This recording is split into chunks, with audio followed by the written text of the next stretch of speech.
Great. Thank you very much, everyone, and welcome to our special council meeting of November 29th. As I call the meeting to order, we just want to acknowledge that the lands on which we're gathered are the traditional territory of the Coast and the Straits Salish peoples. Specifically, we recognize the Lekwungen-speaking people, known today as the Esquimalt and Songhees First Nations, and that their historic connections to these lands continue to this day. Up first, we just have approval of the agenda. No note moved and seconded. For those at home, if you were looking at earlier, there is a slightly amended agenda with one additional item added. Moved and seconded. All those in any changes, corrections? All those in favor? Any opposed? None opposed. That carries. Moving on, we have adoption of the minutes of the regular council meeting of November 22nd. I'm going to move her in a seconder, and we'll take any changes or corrections. Moved and seconded. Any corrections, changes? Don't see any. All those in favor? Opposed? None opposed. Thank you very much. Moving on, sorry, and I want to acknowledge Councillor Zhelka is at work this evening, and so I think that you expressed you had to leave here shortly after the start of the meeting, so I'll try and keep an eye if you want to wave when you're departing, and I'll just acknowledge that in the meeting here. Thank you very much, Chair. So just my very, very brief remarks. It's a special meeting here. I want to just express my thanks to Parks, Rec and Culture and the organizers of the art event that was held at the Monterey Center on Saturday. It was nice to see people out buying local and supporting our local arts community. We also just want to acknowledge that there's the sale pass is happening this Friday, as is the Lighted Truck Parade. And most importantly, relevant to our business, December 9th, we are hosting a virtual town hall that is from 6 to 8 p.m. so that the details are available on our website and through various social media channels. But again, December 9th from 6 to 8. So if anybody wishes to talk to council about anything of interest in Oak Bay, we'll be there for that. Moving on to our agenda for the evening, we have up item number 5.1, which is the Oak Bay Police Department provisional budget. I believe Mr. Payne is presenting a brief overview, and we'll take questions, and Chief Bernodis from Oak Bay Police Department is here as well. Welcome, Mr. Payne. Thank you, Your Worship. Good evening.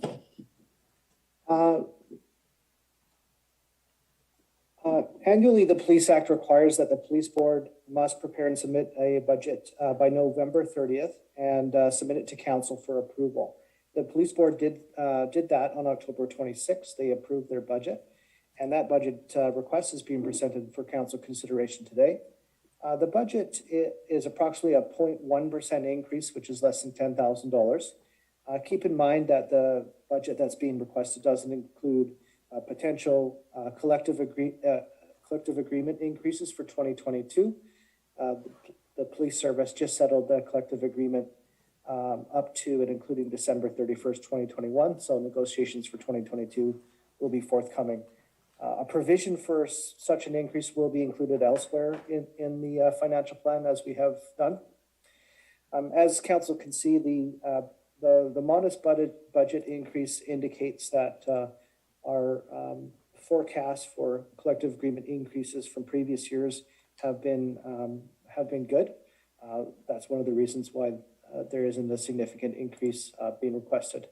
In terms of capital, the Police Board is requesting less capital money this year. It's important to note that the capital budget is funded by the Police Department's capital reserves, which are annually funded from the operating budget. So we transfer money into the Police Board's reserves annually, and then we pay for the capital from there. This year, it appears that the Police Department isn't required to replace one of the vehicles and has elected to purchase some electric bikes. However, there will be vehicle purchases in the future, which will be funded by the capital reserve.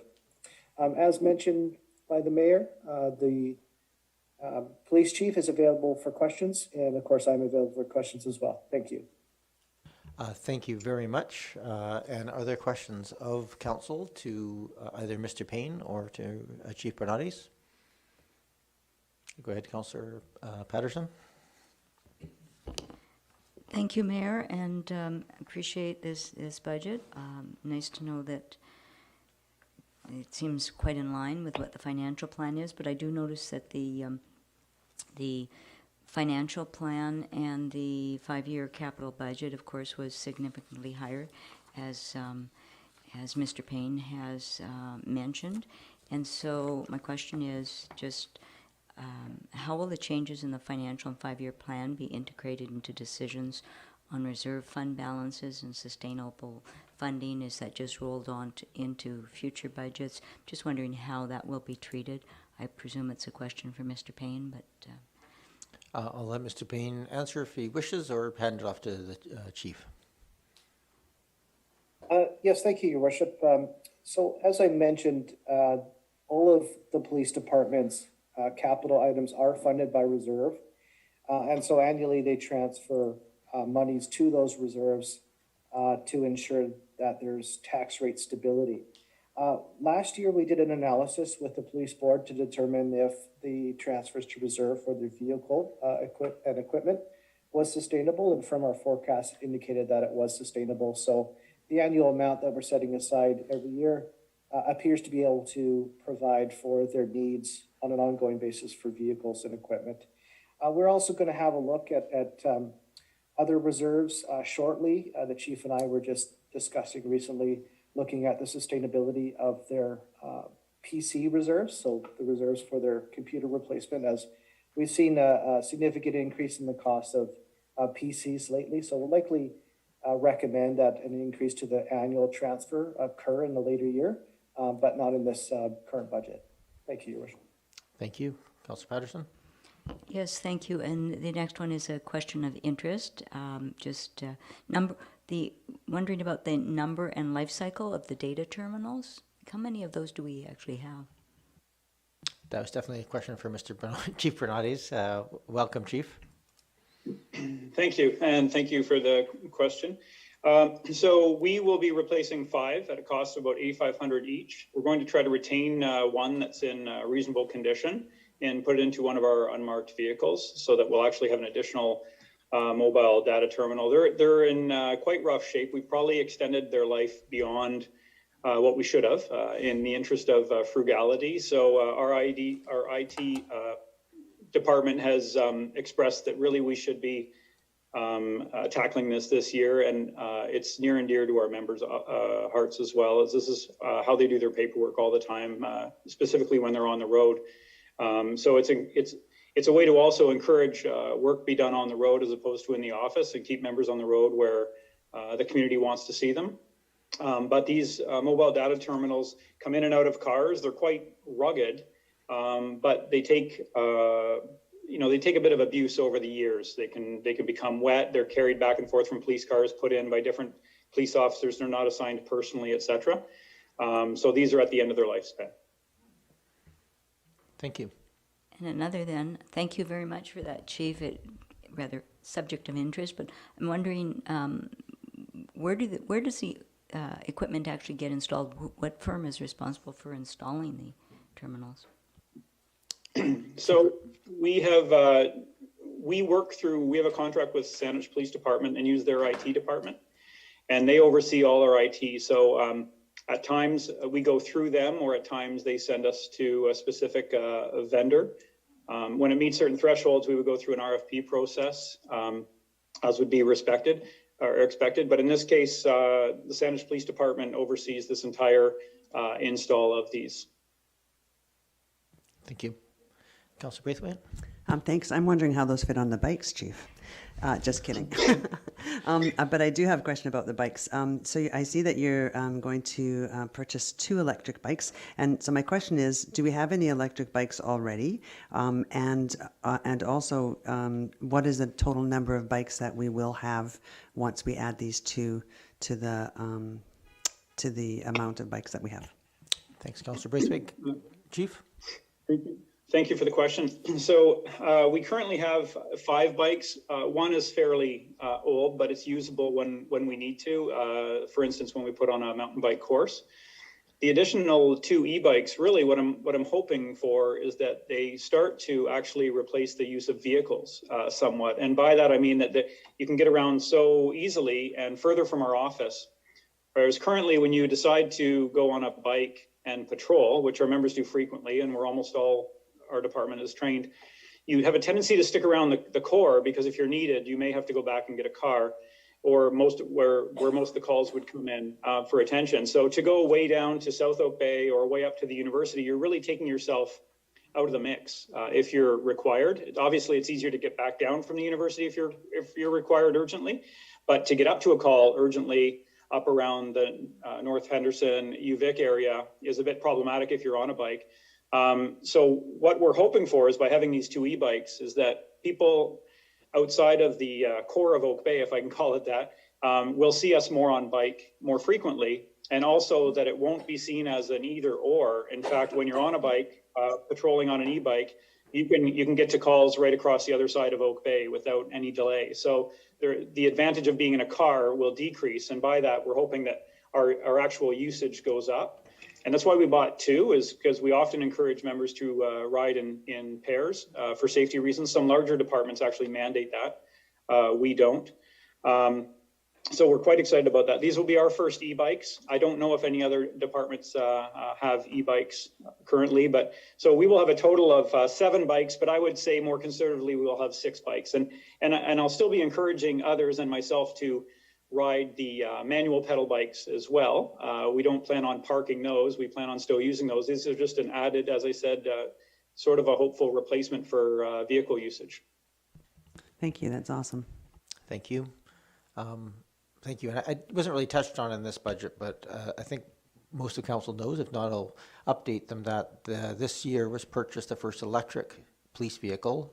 But there's some limitations in terms of what's available right now in all electric vehicles. So we're looking at about not this coming year, but the next year to start looking at replacing, as we replace the vehicles with an all-electric fleet. So in case people are wondering why there's no car purchase, it's a bit of that delay in the coming up in next year.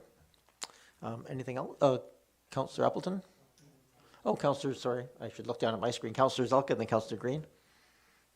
Well, thank you very much, Chair, and thanks for the opportunity to speak. Very much appreciate. First of all, the very responsible and careful use of district resources. I very much appreciate that, Chief.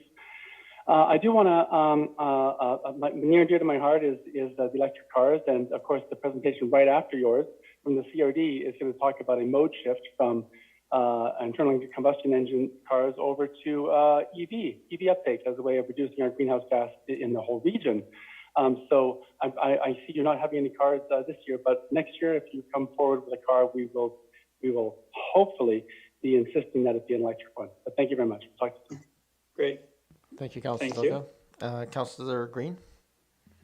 Yes, thank you. And thank you, Chief, for being here. Really impressed with the budget. It's very moderate and very balanced, and really excited about the EV shift to EV bikes, also the one vehicle and possibly more. So thank you very much. I really appreciate it. Thank you. Thank you. I don't see any other hands here, so we just need a motion, any motion, but the suggest motion is to approve. Go ahead, Guy. Moved and seconded. The recommendation that's in the agenda to approve the budget. Any other discussion? All right. Checking online. All those in favor? Opposed? Not opposed? That carries. Thank you very much, Chief, and have a good evening. Thank you very much, Mayor and Council. Thank you. Have a good evening. And point of information, Mayor, I have to leave the council at this time. Okay. Leave the meeting. Thank you, Councillor Zhelka. Thank you very much. Your work. Bye. Bye-bye. So moving on next, we have members of the CRD, I believe Glenn Harris, Senior Manager of Environmental Protection, to talk about the potential of an establishment bylaw for District Climate Action and Adaptation Service. I'm not sure if anybody on staff wishes to make an introduction. If not, I'm happy to just welcome Glenn Harris to our meeting. Don't see anybody jumping up to introduce, so I will welcome Mr. Harris. Thank you very much, Mayor. Appreciate it. Appreciate the opportunity to be here and give us a brief presentation. It really to support the referral that came from the CRD board on an amendment to our establishing bylaw and an increase in the maximum requisition limit in order to support climate action across the capital region through the Climate Action Service. This service is part of an overall requisition for CRD services proposed in the recently approved provisional budget of 2022. Just as by way of introduction, the CRD is committed to taking action to address climate action within our operations at the regional level, as highlighted in the board's recent declaration of a climate emergency and its accompanying commitment to take a leadership role to pursue regional carbon neutrality. So in response to that political direction and leadership, staff have gone and developed a renewed climate action strategy, which was recently adopted unanimously by the board last month. That strategy replaces a 2016 corporate strategy, climate action strategy, as well as a 2017 regional or community climate action strategy. It reflects the current board priorities and provides a clear path for how the region will show leadership on climate action over the next 5 years. And to leverage and maximize regional-wide benefits, it aligns with federal, provincial, and local initiatives and policy directives. And we recognize that the success of this strategy relies on our collective commitment to bold climate action at all levels of government. And I'll just trigger to the next. I know staff are going to hopefully move forward. Thanks very much. I just wanted to emphasize this. This is sort of just basically what the Climate Action Service has done. It was sort of the first service I took on when I joined the organization back in 2008. We really started to get going. We adopted this new service. And it provides a few services. It's meant to be cooperative and collaborative with local governments. It's not meant to compete or conflict with it all. And so that's our focus on supporting local governments with your goals and objectives and your needs. A big part of what we do is planning and implementation of climate action plans and aligning efforts across all levels of government. We facilitate those conversations. We also spend a fair bit of effort on creating awareness through partnerships and various projects and this idea of regional collaboration. We appreciate the input through the intermunicipal working group of staff participating on that interregional conversation. We also have a task force, and we appreciate the support of councillors sitting on that, where we share information, lessons learned, and understand what everyone's doing and coordinating at a political level as well, what we're trying to accomplish through the service. Another big part of what we try and do with the service is to create research, scientific information, data, indicators. We just recently completed the second phase of the sea level rise work. We've done the climate projections work. We've taken on the greenhouse gas inventories for all the local governments that are needed through our commitments through the Climate Action Charter, which we all signed on to in 2007. And then finally, we're also committed to supporting the CRD and the organization itself in meeting its corporate climate action objectives. Just move on to the next slide. So the updated strategy, the vision is pretty clear and I think pretty straightforward. It's really trying to eliminate our emissions, reduce our greenhouse gas emissions, our carbon footprint to the most extent possible, and then also prepare our community and our region for the changes that are inevitably coming with climate action or climate change. We now have targets into the strategy. You would know from Bill 26 that you needed to incorporate targets within your OCPs. We've done that through the regional growth strategy, and you can see that bottom target of 61% by 2038. That's actually in the strategy, the regional growth strategy. We have a corporate target of 45% reduction by 2030. They're both trending and they're both aligned with provincial federal goals, but also this idea of net zero or carbon neutrality by 2050. So no new carbon being added to the community at that time. And then this is the goal areas. I think they're fairly straightforward. We're trying to make explicit a climate focus in our decision making. We're looking at making sure that we have sustainable land use and planning and preparedness. We'll talk about a little bit more about this idea of low carbon mobility, active transportation, a shift to more active transportation, and then a shift with electric vehicle usage and presence on the road. Another big area that the provincial and federal governments have identified and we're aligned with is this idea of resilient buildings and infrastructure. So reducing or improving our energy efficiency and reducing the footprint through the built community. And then finally, last two, just working on ensuring sustainable, healthy, resilient ecosystems, and also this idea of minimizing waste, which is another component of our carbon footprint. Next slide, please. So what's new and what we're excited about with the new strategy is this idea of a pathway. So we kind of identified a set of scenarios where we think we can achieve our targets of this net zero by 2050. You see along the x-axis, and on the y-axis you see the emissions that are in scope for our region. And so the whole point of this strategy is really to tackle the next 5 years, and that's the basis of this requisition lift tonight for you to consider. But you can see it talking about this shift of active transportation, walking, biking, transit is a big key component of that active mode shift, looking at accelerating electric vehicle uptake, looking at detached home retrofits. We're talking about existing building stock. And I know in our community, I live in Oak Bay, that's a big part of what we're doing. The new builds will be taken care of through the STEP code and the energy efficiency requirements there, but it's the existing building stock that the federal and provincial governments have really targeted. And we know that there's lots of funding coming to benefit our citizens. And then we've been doing this for a while, but this idea of converting oil heating to ideally electric heat through heat pumps, but also natural gas, which is better than oil. And so those are the kind of big areas, and those lower bars that you see are where we're going to be moving forward afterwards. But our immediate short-term target, the next 5 years, really captures those top 5 areas of focus. Next slide, please. I just had staff throw this together just to give you a sense. So I'll speak a little bit about this regional energy retrofit program.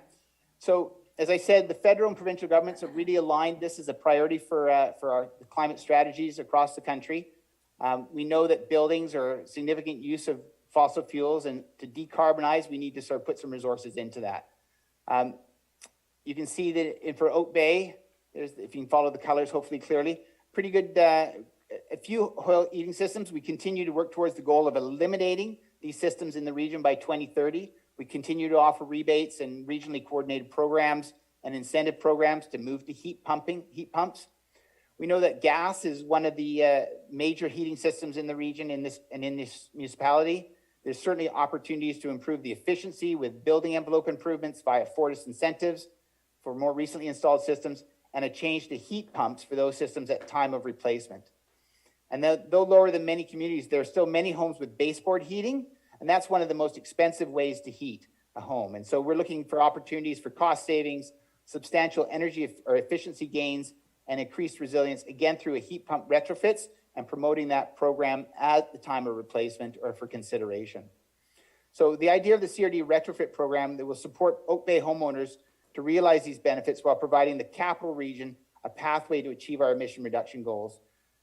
One of the things that we're trying to tackle is we're introducing this concept of a concierge service. So this has been ground truth across North America and into Europe.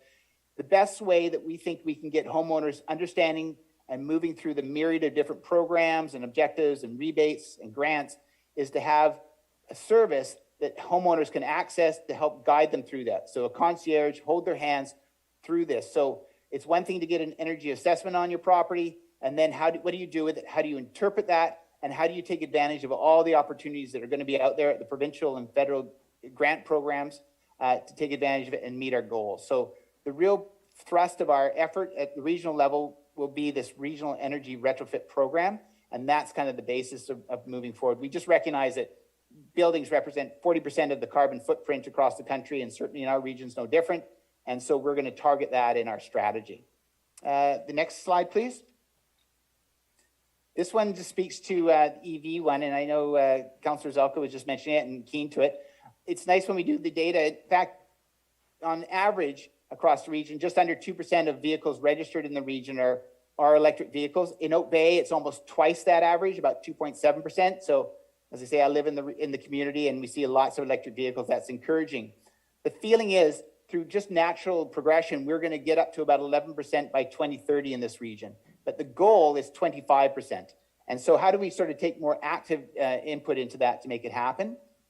You probably saw recently that the provincial Clean BC program is targeting 90% of new cars being sold in 2030 will be electric. And there's another goal that 25% of the cars on the road in 2030 will be electric. And so in order to achieve that and support the community, we need public infrastructure in place. And so that's a big focus of the program. We know that the province and the federal governments are going to be shifting their infrastructure granting towards this, putting infrastructure in place so that people feel confident to be able to purchase those vehicles and we can have that electric vehicles on the road. And so one of the things we've done at the regional level is to conduct a roadmap exercise. We had a lot of involvement through the working group and the task force, a lot of consultation to think about the number of chargers we need across the region, where they're likely going to be implemented, and how we can start building those relationships, service agreements for public infrastructure. We know that approximately 26% of the people in Oak Bay, it's about 40% across the region, but 26% of Oak Bay live in multi-unit buildings that don't necessarily have access to a single-family home where they can put a charging station in place. And so we need to provide that public infrastructure, and that's the big thrust, that's the main focus of our work here. So we're looking to hire a coordinator. It'll be a 0.5 half-time position. It'll complement the coordinator position we need for the retrofit buildings to implement the roadmap, to do the granting, to support the outreach and education, and increase this EV adoption. So we're confident and hopeful we've got a roadmap in place to really promote the EV. So not only are we promoting the active transportation and the shift to walking and biking and transit, we know that there's going to be some cars on the road, and we really want to make sure that the charging infrastructure is in place and that we're ready as a community to take advantage of these grants that are coming from the provincial and federal government over the next few years and in the short term. Next slide, please. So, and I just wanted to speak to brief to part of that requisition lift is going to support a corporate energy key manager. The idea is that the CRD is a significant portfolio of buildings, rec centers, infrastructure assets, and that there's lots of opportunities for energy efficiency. So there's cost savings involved, but also reducing our carbon footprint and also lessons learned. So corporate best practices that we know that we're going to reach out and share through the community in terms of lessons learned. But the idea is that we really focus on reducing our footprint corporately and really pursuing renewable energy opportunities and energy efficiency through our asset and our capital planning. I think the last slide, or there's two more slides. The last slide, this slide just summarizes that lift. So we're asking for, I think, the maximum requisition to up to about $1.7 million. That equates to about just over $7.50 per average tax roll home, so average residence. It's going to be broken down this way. We have one, so as I mentioned, sort of half an FTE, half a body to manage the retrofit program, half an FTE to manage the EV coordination over the next 5 years. Those are term positions. A lot of the money we know will go to education, awareness, soliciting grants, making sure we're prepared to take advantage of that funding that we know is coming, and also really promote that throughout our community so that residents feel comfortable and knowledgeable to take up those opportunities. And then there's the corporate energy manager position as well. And so the last slide, and then before I take some questions and answers, will be available to you, just summarizes the service is pretty lean and small. There was up to just 4 FTEs there providing that regional service.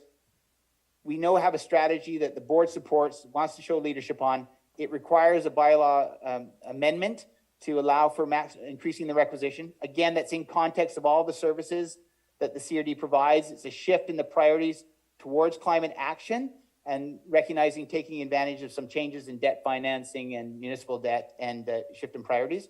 So that's the context for the requisition tonight, or the referral to you and for your consideration. And I'd be happy to take any questions or entertain any comments. Thank you very much. Thank you very much, Mr. Harris. Go ahead, Councillor Braithwaite. Thank you. Thank you, Mr. Harris, for your presentation. That was really great. I do have a question on the last slide, because I did notice, it did catch my eye, that the current, when it says the current requisition is 480K, and then with the bylaw approval, it's 1.73. And of course, immediately I kind of did the math on that, and I went, oh, that's a 360% more than originally budgeted. But I think that you have explained really well where that money would go. My question would be, and I think I also heard you say that it was going to be about around $7.50 per household-ish in Oak Bay. Average household. Average household, yes. Yeah. Okay, perfect. Thank you.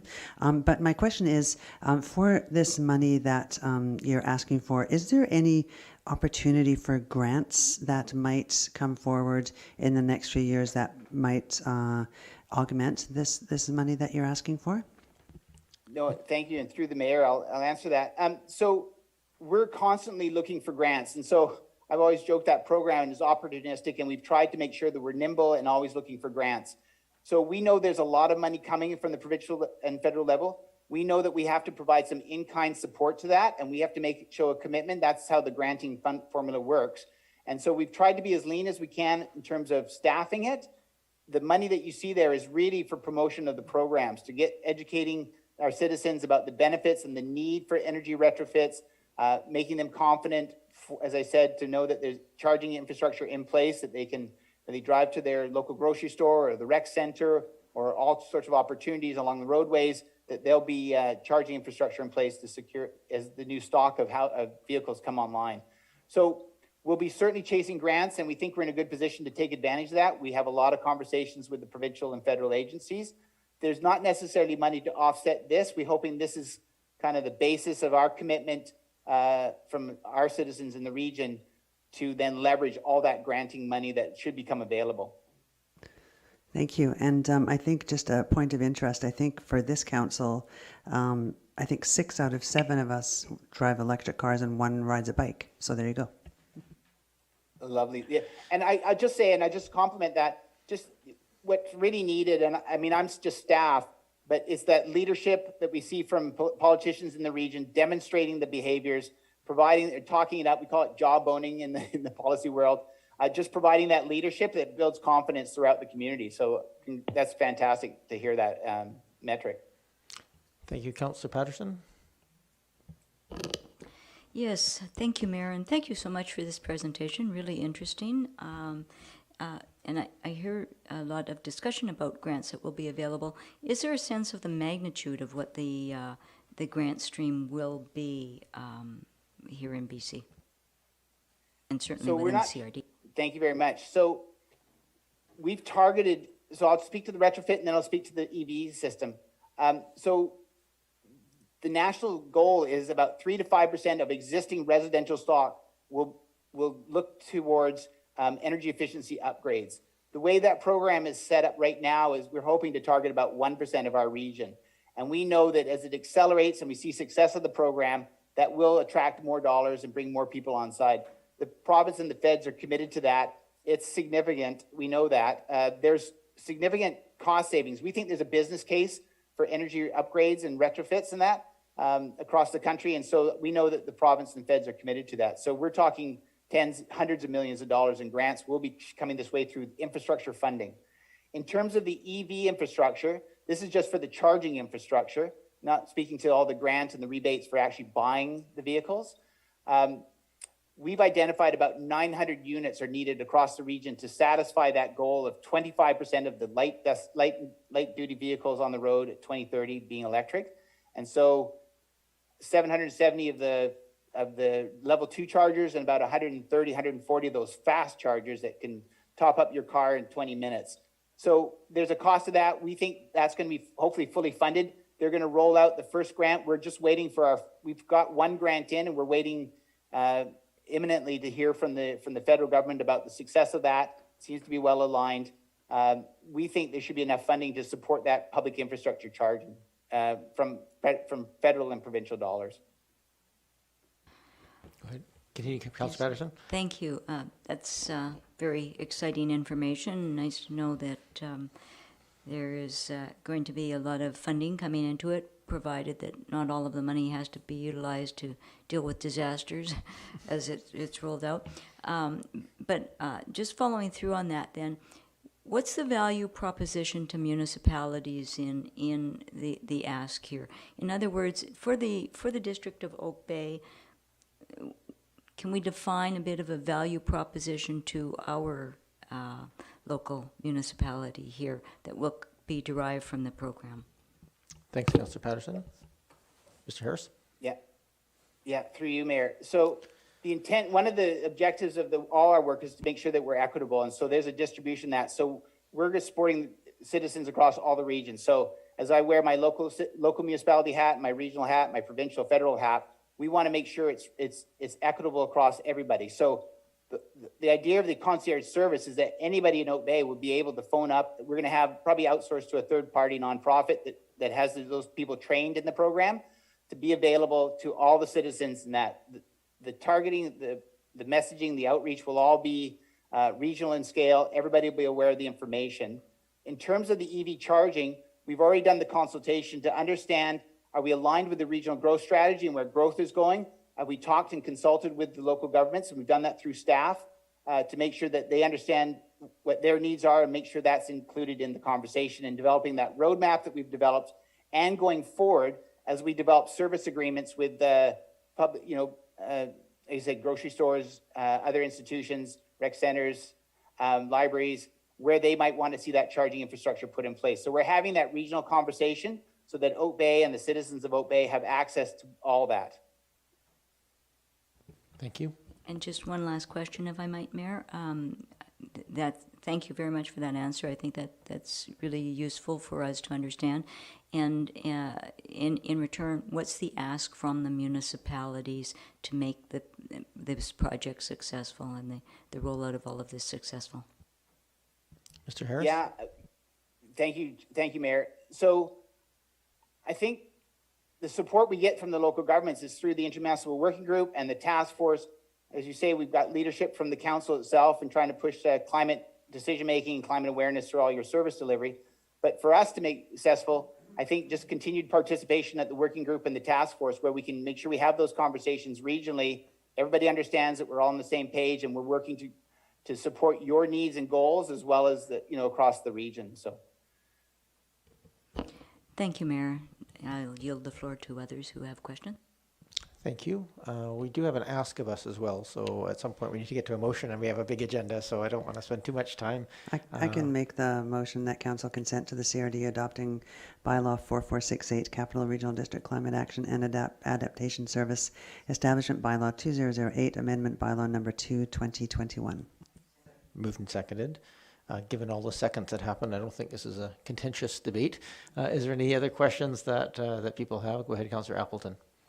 Thank you, Your Worship, and thank you, Mr. Harris, for the presentation. I just wanted to note, very pleased to see the building energy retrofit program included here. This was a significant priority from our community climate action work group, was to provide tools to make this happen. It's a big thing to wrestle with and difficult and not efficient to do on a municipality by municipality basis. So being able to have CRD level support for that is extremely important. So I know that they'll be pleased to see that. The community will be right behind that. I did want to ask a quick question, just very briefly, whether you could provide just a little bit more detail about the corporate energy manager and where you see those efficiencies accruing at the CRD level. So just where specifically is that individual going to go out and look for improvements? Thank you, Councillor Appleton. Yeah. Go ahead, Mr. Harris. Yeah, thank you, Mayor, through you. So we've gone through the inventory of our greenhouse gas energy footprint across the organization. We have a lot of buildings and a lot of facilities and assets. And so there's a couple things we're going to be tackling those major buildings sort of as best we can, trying to align the granting that's coming to corporations and organizations in terms of reducing our footprint. So our rec centers and looking for significant energy retrofit programs. We know there's lots of grants available out there. We're looking at trying to take advantage of some of the renewable energies.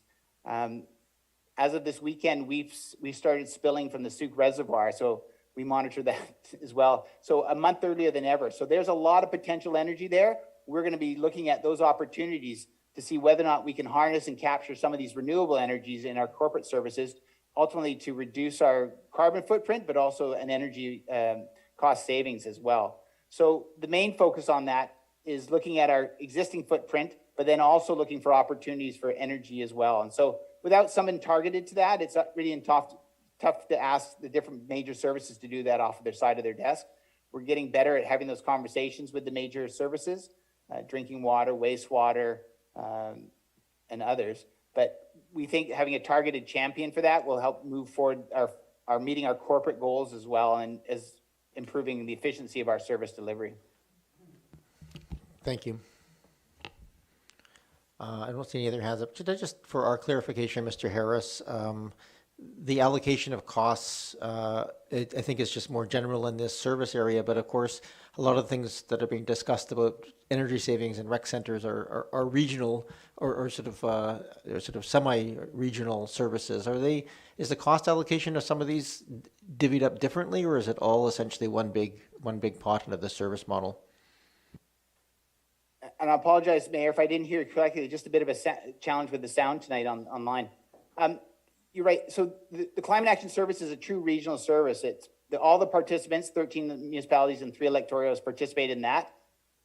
That service is then supposed to support the organization and all, as you said, the sub-regional and regional services that are out there, as well as making sure we support the local government. So there's multiple aspects of the service delivery.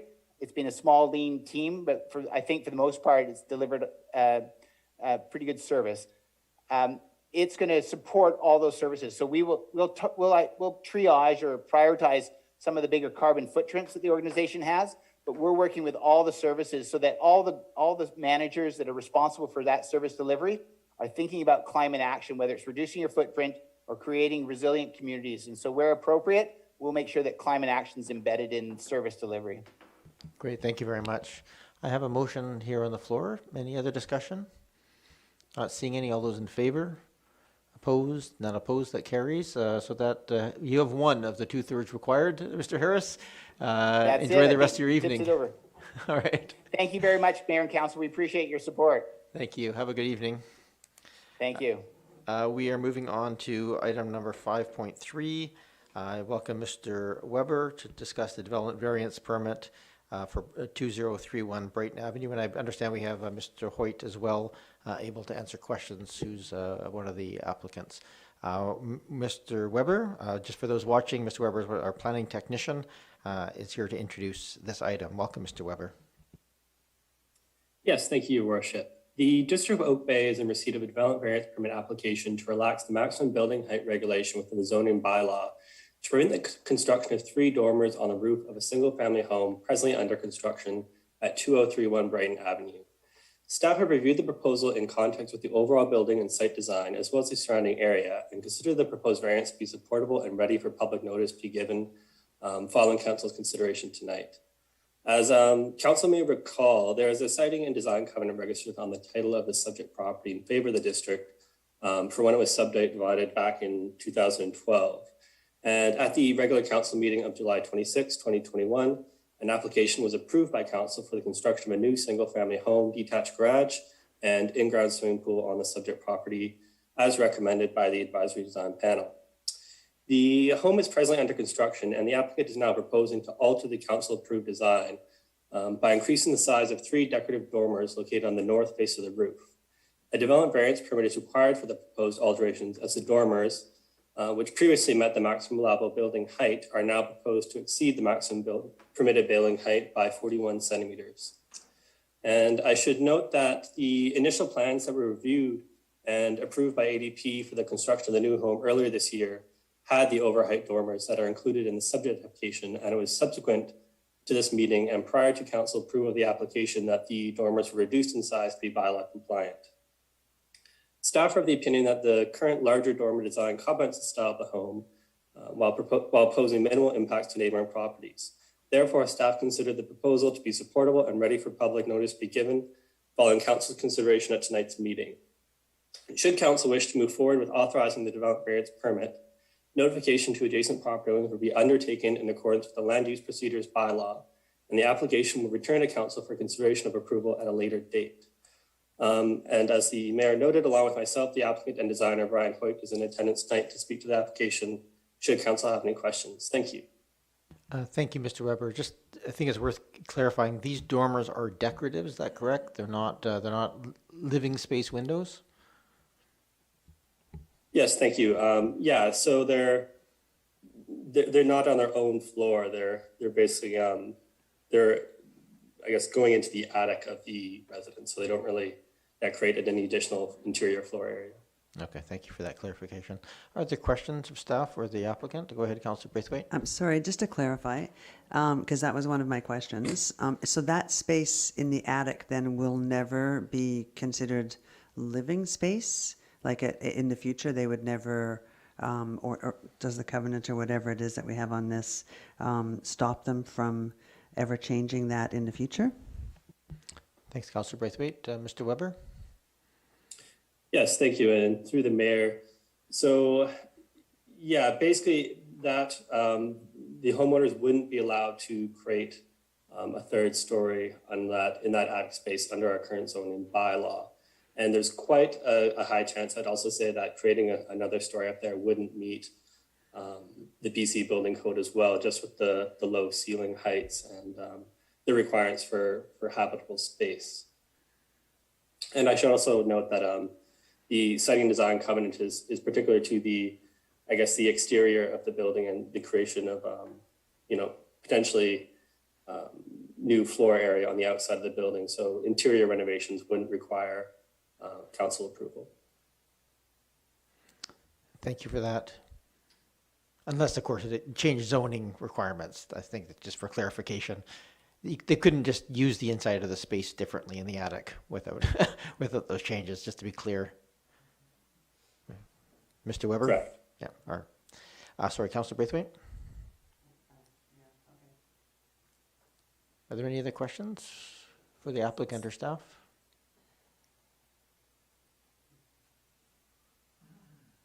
I don't see any, so I guess a motion is in order. A motion here is just for notification to neighbors if the council sees it has merit to go out for notification. Go ahead, Councillor Appleton. I would move the staff recommendation that notice be given of council's consideration of DVP 000118. And that this report be received. I'll just take them together. Be received, yes. Okay, thank you. That's moved and seconded. Is there a seconder? Second, just for Thank you. discussion. Okay, thank you. Moved and seconded. Go ahead, Councillor Patterson. Yes, thank you, Mayor. I really am not in favor of putting this out for notification to the neighboring properties. I think the responsibility really is with the architect on the project to have presented this in the full and accurate design work that to the planning staff, to the design panel, and certainly to council. So I'm not really in favor of supporting this. I think that the build should be completed as it was presented for the permit, but I will listen to my colleagues around the table. Sure, thank you. I might just go to Mr. Hoyt, who I believe is the designer, and just perhaps he could speak to how we got here. Welcome, Mr. Hoyt. Yes, thank you. Can you hear me okay? We can, thank you.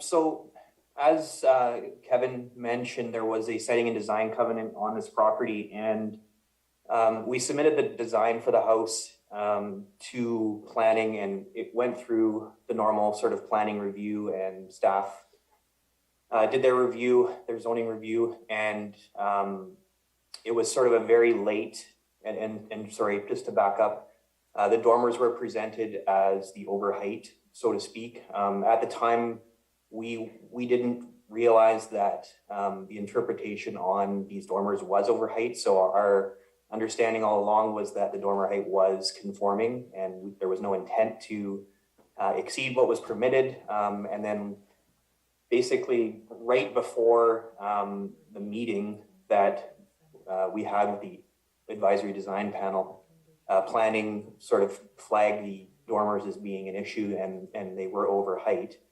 But it was too late to make a change at that point in time. So the application went in front of the ADP in its current state, with the dormers being noted as over height.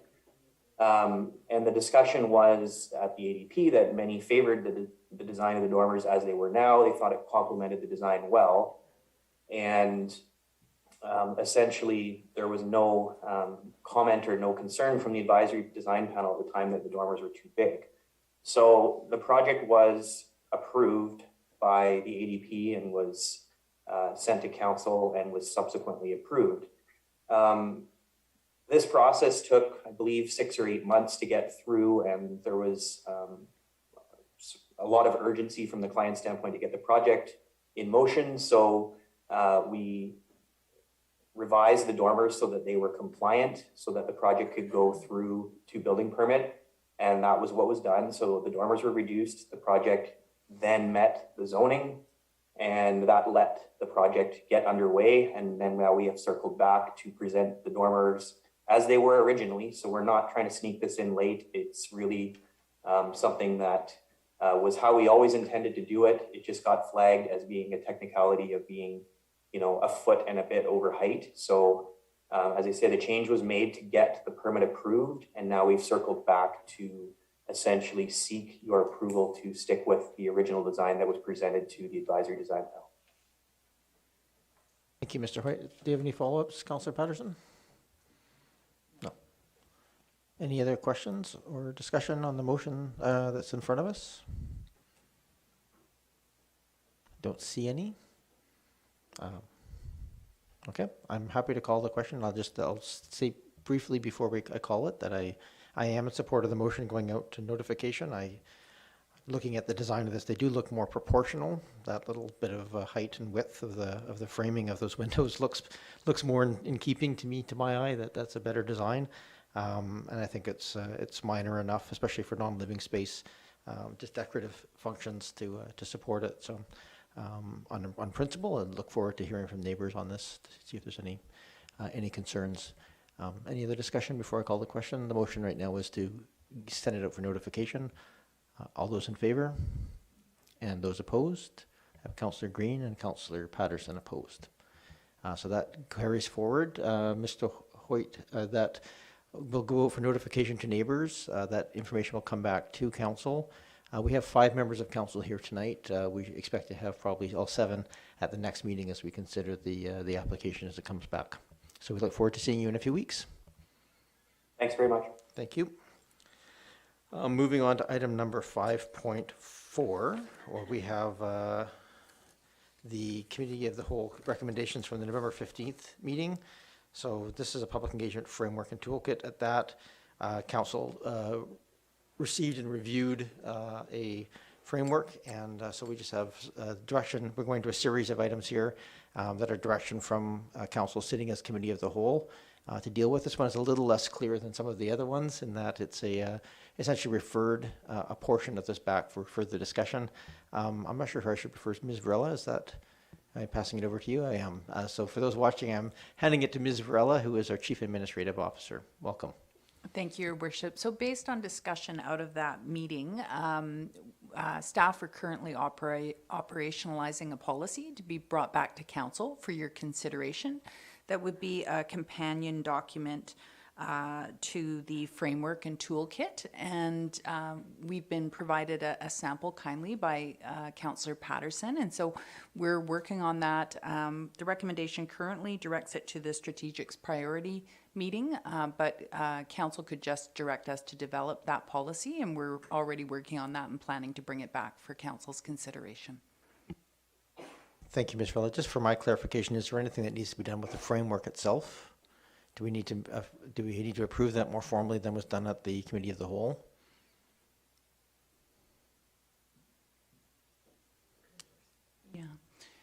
Based on the recommendation of that committee, the whole meeting, council could endorse it by resolution. So again, the recommendation from the committee of the whole to council itself was to recommend approval, and then there was additional discussion about the policy, and staff will be delivering on that. Okay, so that would make sense to me then. So a motion to approve that, and I think probably given the state of this work and the smallness of it, this a direction to come forward with a policy for consideration would make sense. But I'll turn to the table here for direction. Councillor Patterson. I'll make that motion. Yeah. Second. Moved and seconded. Is there any other discussion on those two pieces? I don't see any. I'll call the question. All those in favor? Opposed? Not opposed. Thank you very much. Moving on to item number 5.5. We have recommendations from the same committee, Committee of the Whole, and we have a grouping of pieces here. I think reasonably, since these are recommendations that came out of our own body to ourselves, I'm happy to see a motion to remove the first 6. I'm going to take the last one separately, just because there was some desire from one of the councils, the councillor that made the motion to reconsider that or perhaps change the wording of it. So I'll move the first 6 recommendations. Moved and seconded. Is there any discussion on those? For those wondering why we're moving through these quickly, because we had a long discussion at the Committee of the Whole on these items to make these recommendations. So I'm not seeing any further discussion. All those in favor? Opposed? None opposed. And then the last item here was that a Finance Advisory Committee be referred to a future committee of the whole. That motion was moved and carried by the body, but I understand that there may be some desire not to move that forward. So, Councillor Patterson, you were the one who moved that originally.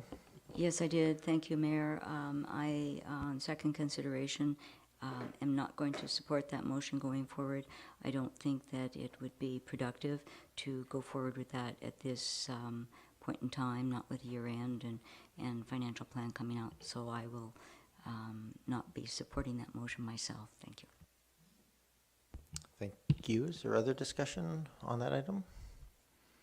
Go ahead, Councillor Appleton. Thank you, Your Worship, and I understand the comments. I was just maybe possibly from Councillor Patterson would we reschedule to revisit it at a later date? Would we not necessarily set a specific date to revisit it, but would it come back on a certain timeline for a re-review? That would be up to the will of the council, really, at the end of the day.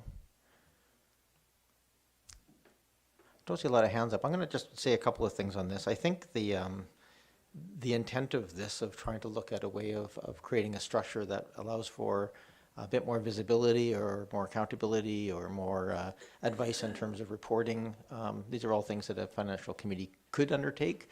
I'm actually quite supportive of the motion as it stands, mostly because I'd like to have the chance for council to talk a little bit about what we might see value in a meeting.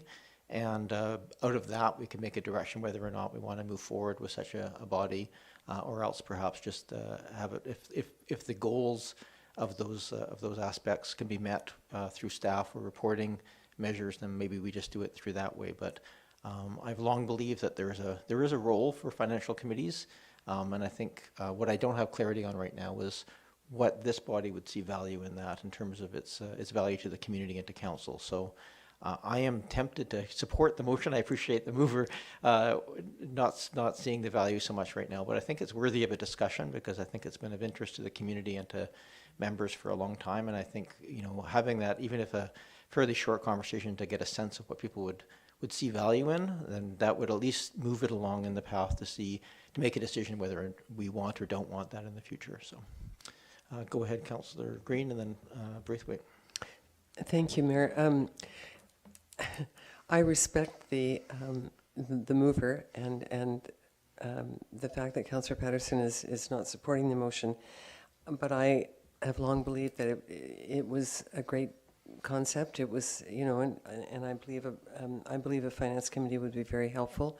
Other municipalities utilize them, but I do realize it's our last year now of the term. But it would be worthwhile, I think, to have the discussion. I also think that if we want to establish one, it would certainly lay the groundwork for the new council next year. So I will probably support the motion because I do believe in the concept. Thank you. Thank you, Councillor Green. Councillor Braithwaite? Yeah, I would echo Councillor Green's comments. I do have one question in regards to how much staff time do we think something like this would take, and whether or not that can fit into staff's time frame. Sure, I'll go to Ms. Varela on that. I think the motion as it here is for it to come back to us for a conversation before it has much more in terms of input from staff. But Ms. Varela?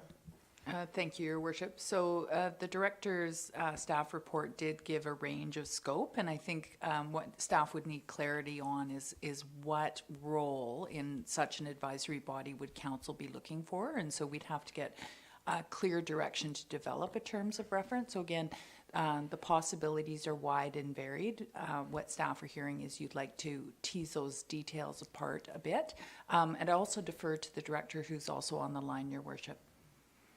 Yeah, thank you. And Mr. Payne wrote the report that sort of laid out some of the options that I would anticipate if this moves forward we would talk through at the committee of the whole meeting. Mr. Payne, anything you wish to add to that? Your Worship, yeah, I would just refer the council to the appendix in the original report from the committee at the last committee meeting. Staff developed a number of potential scope options for for council to consider. And there is a significant range in what resources and financial resources and staff resources would be required depending on what exactly council is looking for. So there's some very simple finance committees in the province, and there's some very complex committees in the province. So if this item is referred to a later committee of the whole, staff would be pleased to present that range of options, and essentially council could pick and choose what they want from the committee, and a terms of reference could be developed from there. I would just add, if any, because I think that's the question of if whether or not we need to do it to achieve the goals for a committee, so we could get clarification on the goals. Any other discussion? Go ahead, Councillor Appleton. Thank you, Worship. I think I probably would go ahead and make a motion that this recommendation, consideration of a finance advisory committee deferred to a future committee of the whole meeting, that we approve that recommendation. It was moved and seconded. Is there any other?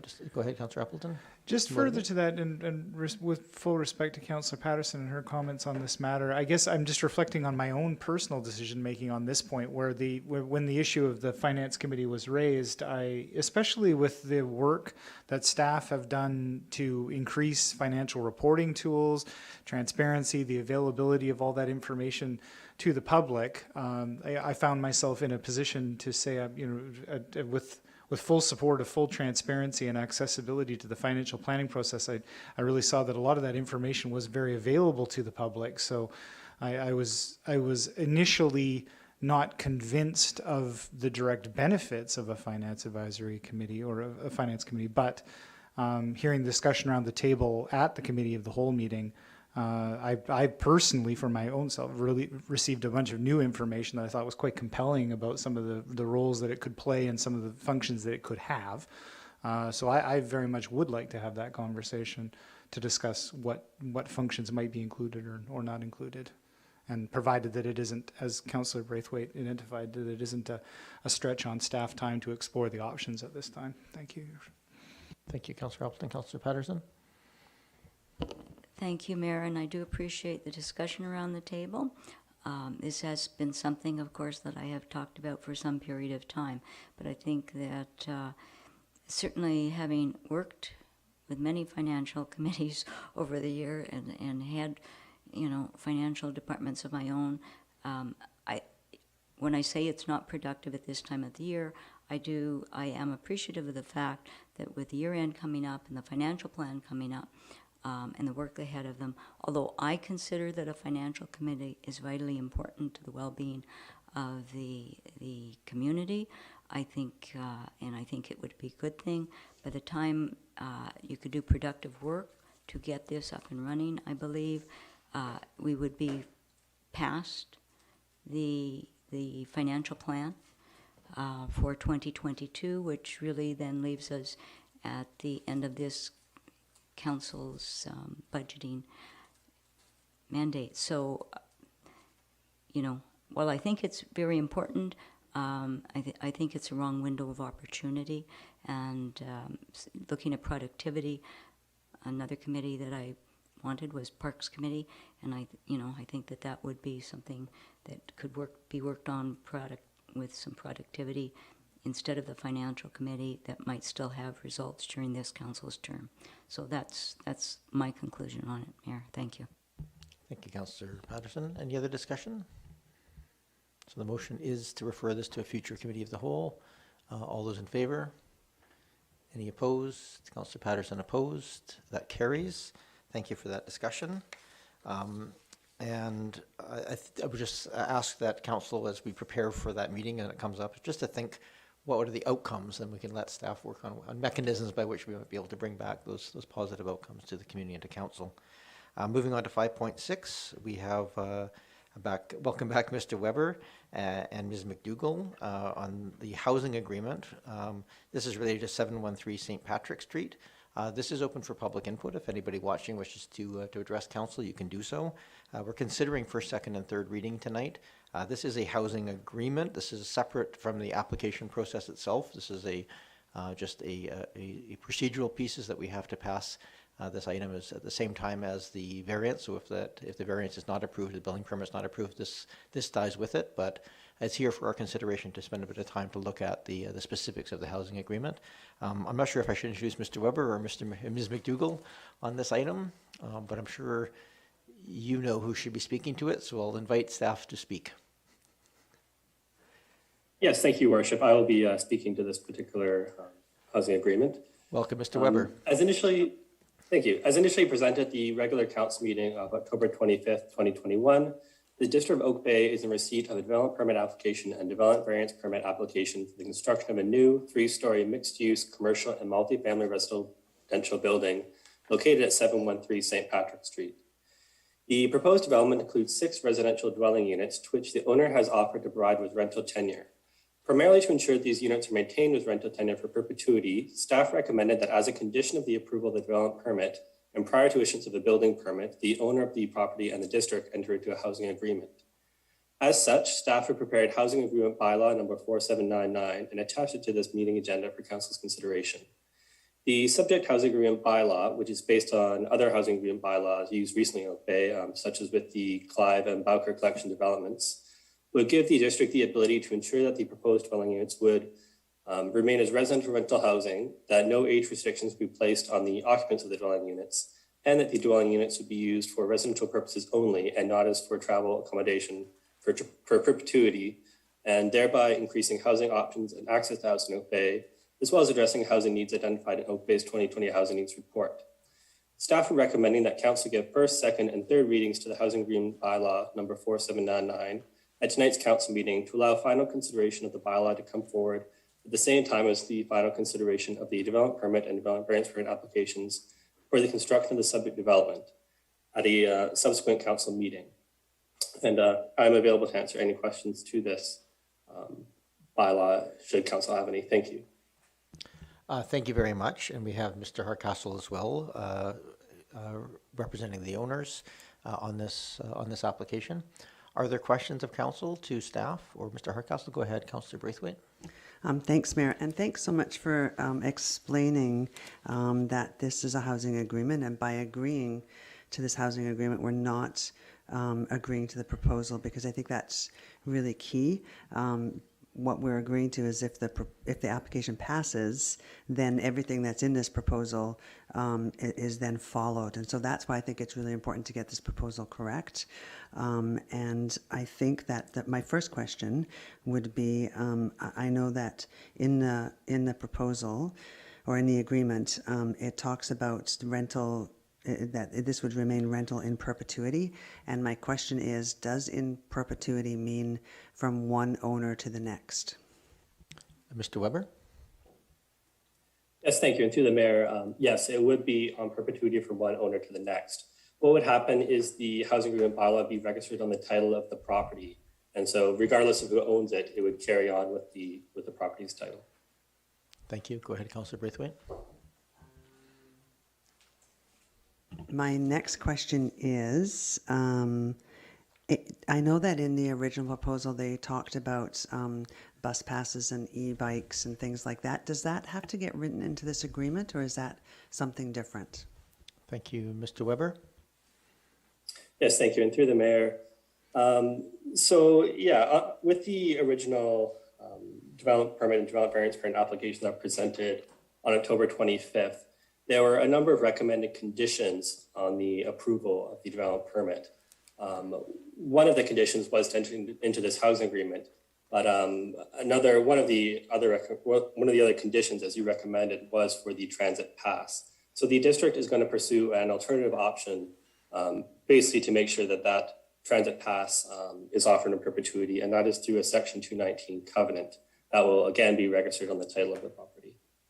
And that might be, that's staff's opinion, that it's the most appropriate form to, I guess, ensure that particular want of the district is held in place for perpetuity.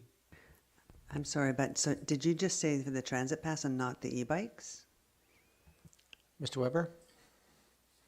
Yeah, my apologies, correct. So yeah, so both for the transit pass, the e-bikes, the provision of the bicycle storage room with electrical vehicle charging, and the washroom for use of the BC Transit bus operators are all going to be, I guess, presented to council at the next meeting date and be recommended that be placed on the condition of the development permit through a Section 219 covenant.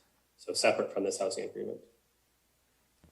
Thank you. And then my next question is in regards to 2.2 in the agreement. And it says, and this just might just be a nuance, but it says that the owner further covenants and agrees that each dwelling unit shall be only occupied for residential use by a non-owner under the terms of the tenancy agreement. That complies with the provisions for the residential blah, blah, blah, blah, blah. Would it have to say for residential use by a non-owner or owner? Because when I read that and I say that it says residential use by a non-owner, that to me means that an owner could possibly come in and use it for a non-residential use. Thanks, Councillor Braithwaite. Mr. Weber? Yes, thank you. So yeah, I'm just reviewing that section of the housing agreement right now.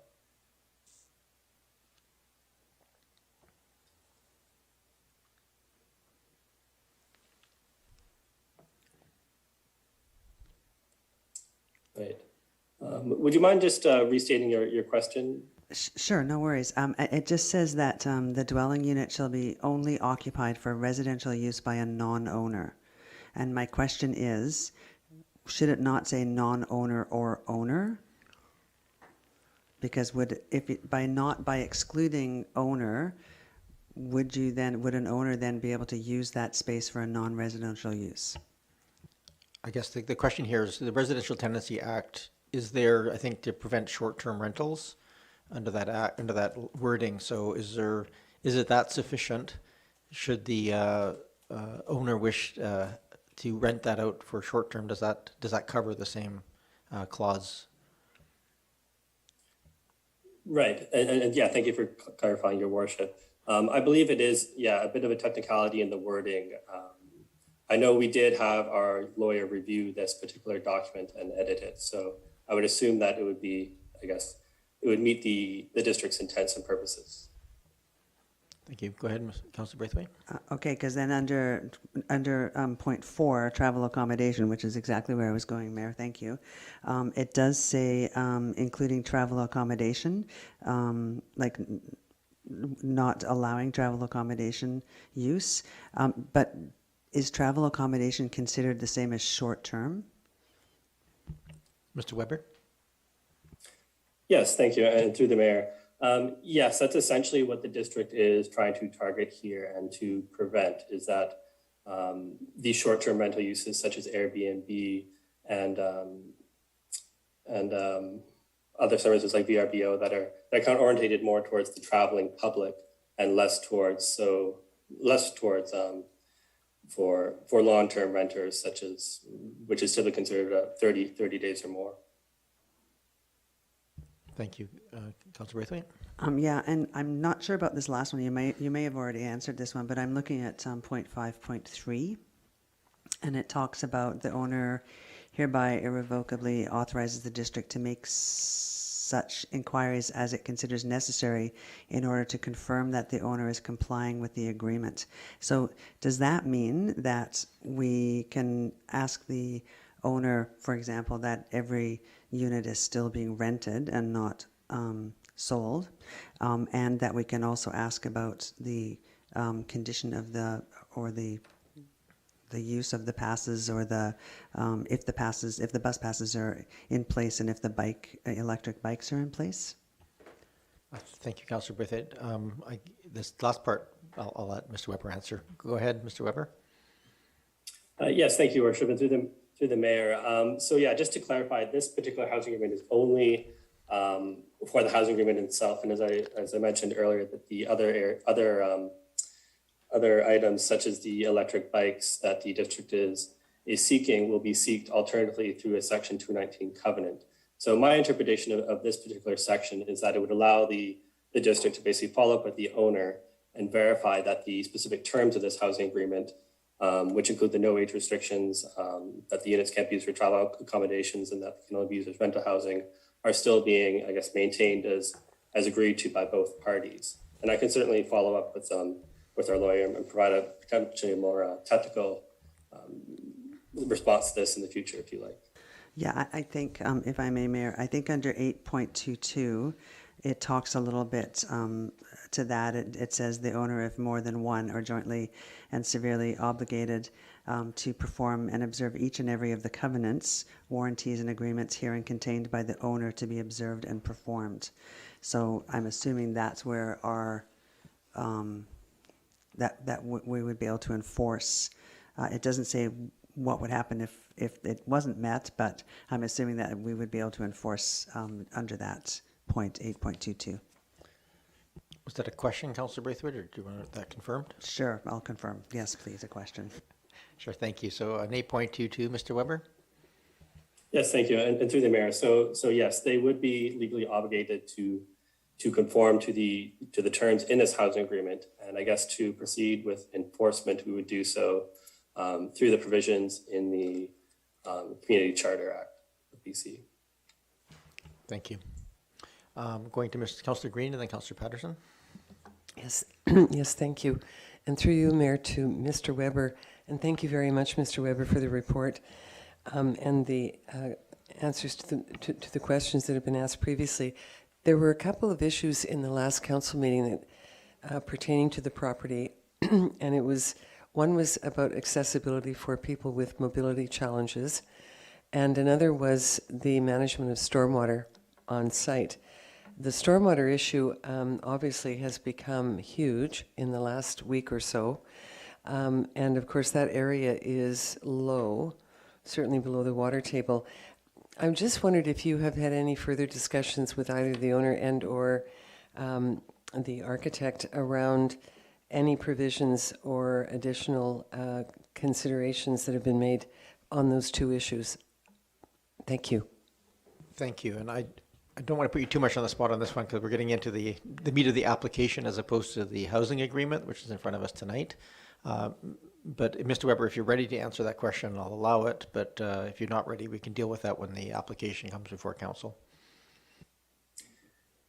Yes, thank you, Worship. Perhaps I can just touch on that very briefly. So my understanding is that there was some correspondence with regards to accessibility at the past council meeting, and that the owner had potentially provided some assurances to council that it would be made more or less accessible. I think perhaps potentially the time for the owner to speak to that might be at the next council meeting, as the mayor remarked. And in addition, with regards to the stormwater issues, I know that our engineering department is additionally prepared to speak to that at the following council meeting, which will likely be on December 13th. Thank you very much, Mr. Weber. I appreciate that. Thank you. And Mr. Councillor Patterson. Yes, thank you, Mayor. If I could just go back to the Section 219, it's quite difficult to enforce a positive obligation as opposed to enforcing a negative obligation.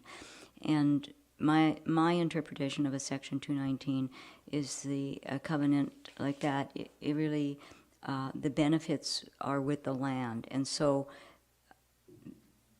to really enforce that, we would have to then be interpreting this as the electric bicycle parking and the transit passes are benefiting the district.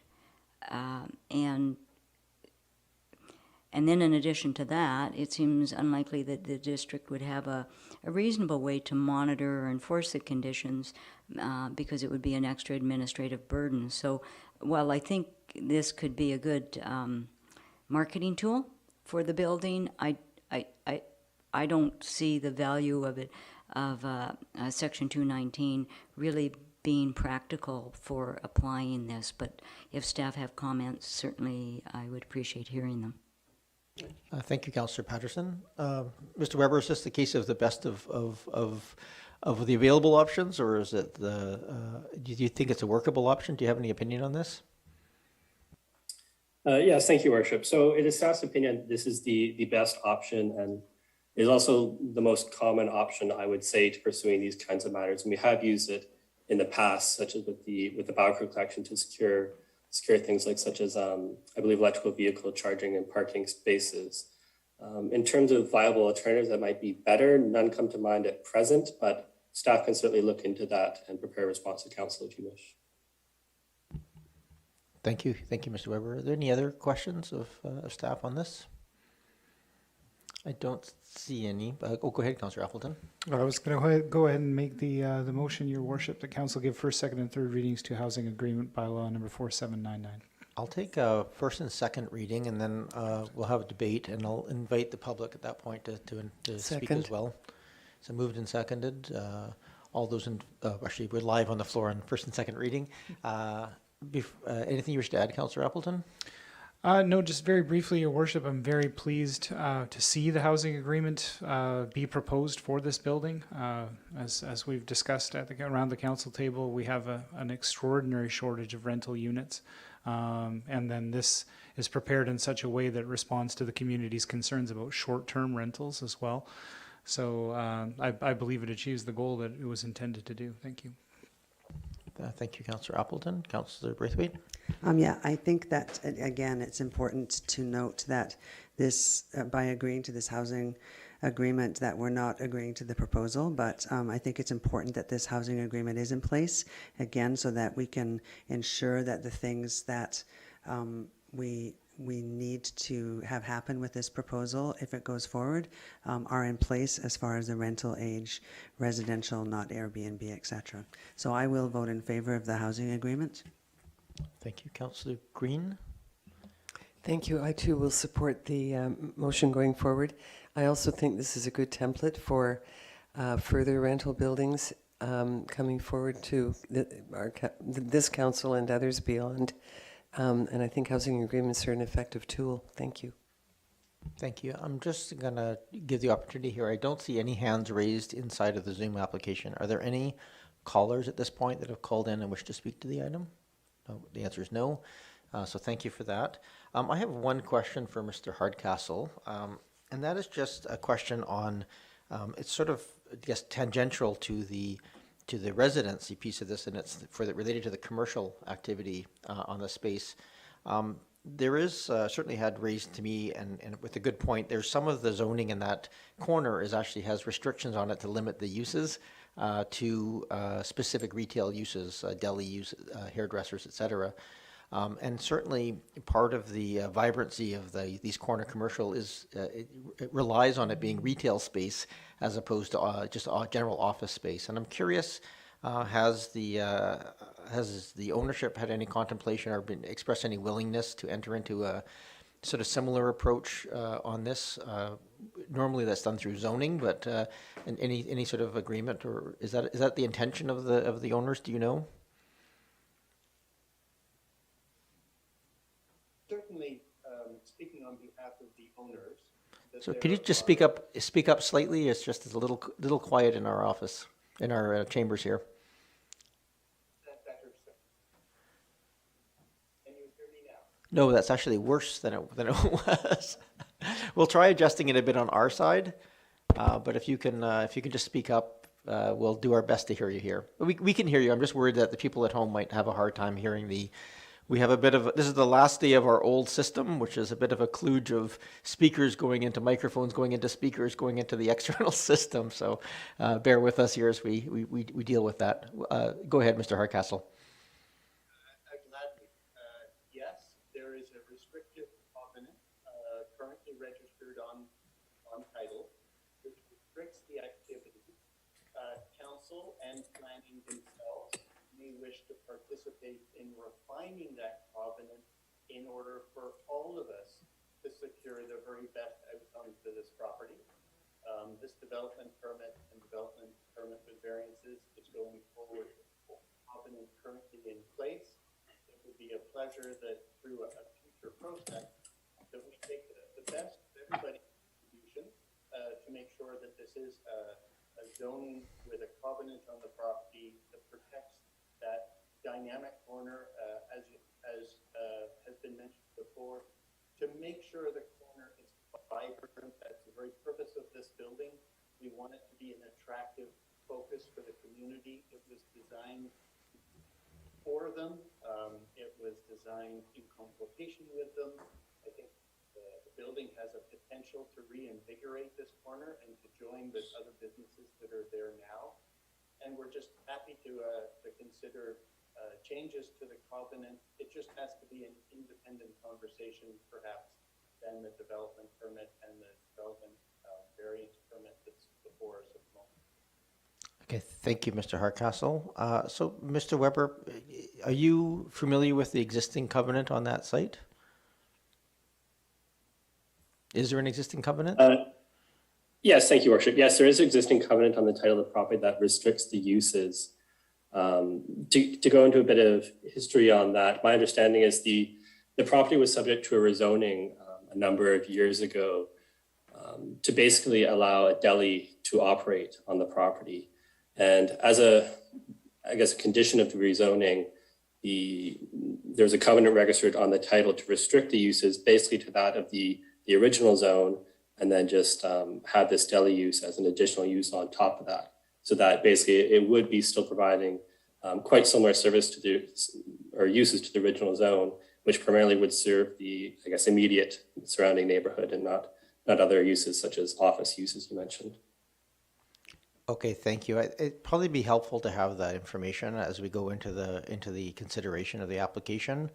My reading of the C2 zone where it's in right now does not have much in the way of restrictions in terms of its use, and maybe something that we want to consider as part of the overall package as it comes to council. So I think having the wording of that covenant would be helpful to us as we go forward. That is a little offside of the core part here, which is, I was curious if it could be included in the housing agreement, but it sounds like that's a totally separate application process. So that concludes my comments and questions. Any other discussion? We have a first and second reading live in front of us. Not seeing any. All those in favor? Any opposed? None opposed. Can I get third reading? I move third reading. Second. Moved and seconded. All those in favor? Opposed? None. No public asked to speak. I asked the question already. So thank you. And however, I think the public interest in this would be more in the application than the housing agreement. So I would anticipate as the variance pieces come back to council for consideration that we'll have a larger input from the public at that time. So I'm just moving on to item number 5.7. We now have Mr. Rennick, our Manager of Engineering Services, with amendments to Streets and Traffic Bylaw. This as well is subject to public input, so if anybody from the public wishes to speak, I would encourage you to call the 1855 number that is on our agenda package. That's the one with the passcode ending in 573. Just call in through that and hit *9 to raise your hand. We will take your comments, or if you're in the Zoom application itself, you can hit the raise hand through the reactions button at the bottom. So with that, invitation, because I don't think we're spending a long time on this one, so please do call in now if you want to speak. We'll invite Mr. Rennick. Welcome, Mr. Rennick. Good evening, Mr. Mayor. Thank you. Can I do a volume check? Your volume is excellent. Thank you. Great. Glad to hear it. So this is a fairly minor amending bylaw to the Streets and Traffic Bylaw. It's partially a housekeeping amendment.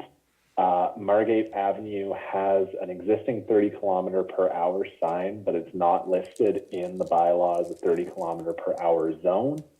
And we are additionally bringing a speed limit change to Beach Drive, which most of the length of Beach Drive is already 40 kilometers per hour. We're simply proposing to make the entirety of Beach Drive 40 kilometers per hour, which is consistent with the 2016 speed study. I also just have a quick note that the potential regional default speed limit pilot project would not be applicable to Beach Drive because that was for roads that don't have a painted center line, and Beach Drive does have one. So whatever happens with the pilot project, we would still need to treat Beach Drive separately. That's my quick spiel, and I'm happy to take questions. Thank you, Mr. Rennick. We always appreciate quick spiels. So are there any questions, Mr. Rennick, on these? Go ahead, Councillor Appleton. Thank you, Your Worship. Not directly related to this, the item in front of us, but because it got brought up, and I think I know the answer to this already, but whether staff has an update as to what the status of the regional speed limit trial is. Yes, Mr. Rennick, do you have any update for us? Through you, Mayor, to Council, unfortunately, we do not have an update. Thank you. I have also heard nothing through the Salish, which is leading that request at this point. I'll move receipt. Move receipt, moved and seconded. All in favor of receipt? And none opposed? And then do we have a second motion? I'll move first and second reading. Moved and seconded. At this point, I'm going to ask if there's anybody from the public who has indicated they wish to speak. I see nobody on the Zoom call who's raised their hand. Staff, is there anybody who has called into the meeting that has indicated through the *9 that they wish to speak?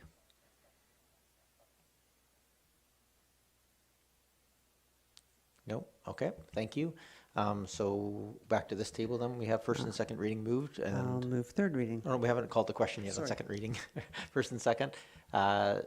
Last chance for speaking ears. Nope. All those in favor? Opposed? None opposed? Now I'll move third reading. Moved and seconded. Thank you. Oh, My apologies, I was trying to get your attention.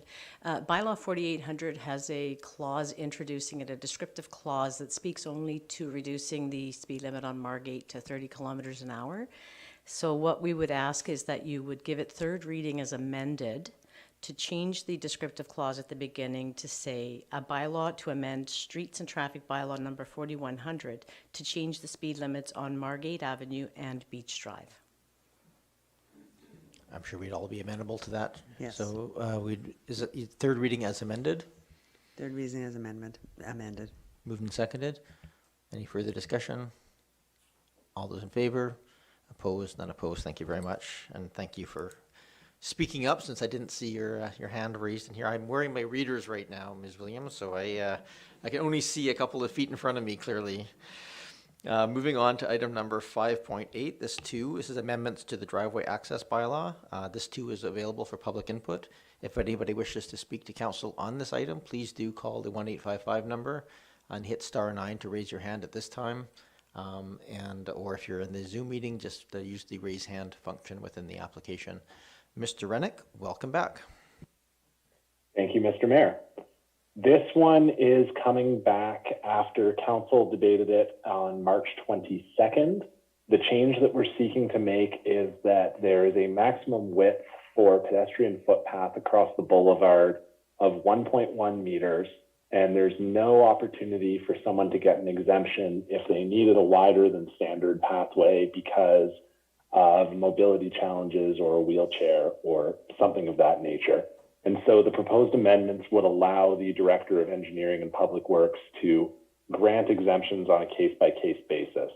The other change, which was suggested by the mayor at March 22nd, is to make the maximum width 1.2 meters instead of 1.1 meters. And the reason for that extra 10 centimeters is because if someone is buying a product that's manufactured in feet and inches, 1.2 meters is essentially 4 feet, and that makes it a lot easier. And again, happy to take questions. Thank you, Mr. Rennick. Are there any questions of staff? Are there anybody from the public who has indicated they wish to speak? I see nobody on the Zoom call, but staff, is there anybody who has called in? Nope, seeing none. Go ahead, Councillor Braithwaite. Was there a discussion about making that slightly wider even? It's certainly within our power to change that. Mr. Rennick, you articulated the rationale for the 1.2 as it is, and I apologize. I kind of forgotten the portion about the fact that we allowed staff to allow widening on a case-by-case basis. So that would certainly address my concerns, I think. But is there any particular reason not to make that slightly wider still, just to accommodate quirks by default? I mean, 1.2, 1.3 seems hardly a point of contention on these things. Thank you, Mayor. We did look back when we prepared the report in March for the March 22nd Council to see what had been the justification for the 1.1 meter limit in the first place, which I think appeared in that bylaw for the first time in 2005. Unfortunately, because it was one of a number of amendments that were made to the bylaw at the same time, there wasn't a lot of justification for why one individual thing was chosen for for a given section. All I could say is that it was likely intending to preserve that frontage is mostly green, because every bit of boulevard that's taken up by path is not taken up by grass. So we think that staff of the day's intention was just to say, let's pick something that's reasonably narrow, but not too narrow, and ensures that front lawns are mostly grass. But as you say, council has the power to make it, you know, it could be 1.5, could be 2. It's really up to the council. Thank you, Mr. Rennick. Councillor Braithwaite? Yeah, I mean, I guess it can stay at 1.2 with knowing that staff has the ability to make changes if necessary. Yeah. Okay. Take any other discussion before I move a motion? Or we can take a motion to receive the report first, and then I'll just make one more call to the public. Moved and seconded for receipt. All those in favor? Opposed? None opposed? And I don't see, just confirming there's still nobody from the public who's called in to address it. I'll move first and second reading. Move first, second reading. Thank you. Moved and seconded. This would be the appropriate point if someone wants to make a motion to amend this to change that width. You can do so. If not, we'll just call the question. I mean, it makes sense to me to add another 0.1 of a meter on there, just because if you're stuck with the 4 feet, if you're just a little bit over, you might need that little bit extra space, and it would be hard to come back to staff or to council to ask for that space. So I'm thinking that it might be a good idea to change that to 1.3. Motion is to amend the bylaw from 1.2 to 1.3 meters. Is there a seconder for that? Go ahead, Councillor Appleton. Just, sorry, Your Worship, and I'm in support of the concept, but just to be clear, if the way that this is currently structured, the director would be given the ability to grant a variance on a case-by-case basis. So if it was 1.2 was the established maximum, but there ran into an issue and they had to go to 1.3, the director could grant an exemption in that case without it needing to come to council for a variance. That's as I understand this. Is that correct? Sure. Mr. Rennick, can you just remind us of these changes that are in the bylaw, but what that process is? Is it a needs-driven thing that the owner has to prove need before the staff can approve it? Otherwise, it would come to variance. Yes, Your Worship, it would be needs-based. I think that what Councillor Braithwaite is asking about is the fact that 4 feet is actually 1.22 meters. And so if we made the maximum width 1.3 meters, then nobody would have a problem if they were using products that were 4 feet wide. Not to, just want to clarify, Councillor Braithwaite, that was the nature of the question.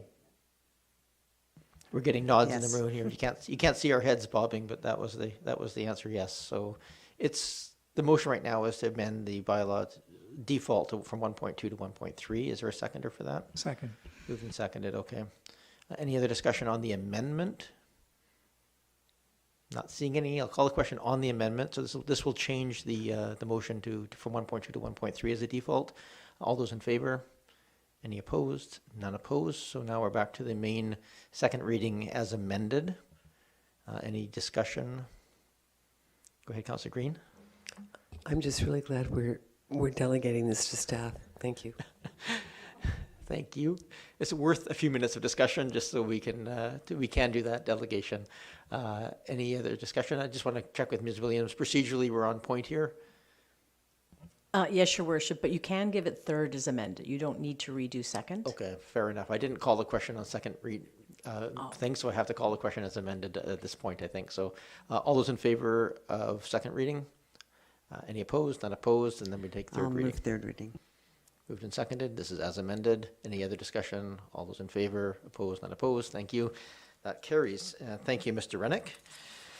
We move on now to Mr. Payne, our Director of Financial Services. We have a series of utility rates discussions or pieces for approval or consideration. Mr. Payne, welcome. The first one here is the 2022 water utility rates. And again, the next three items, all of these utility rates are open for public input. So if anybody's watching and wishes to comment, we will take public input on these items. So I would encourage you to call in now.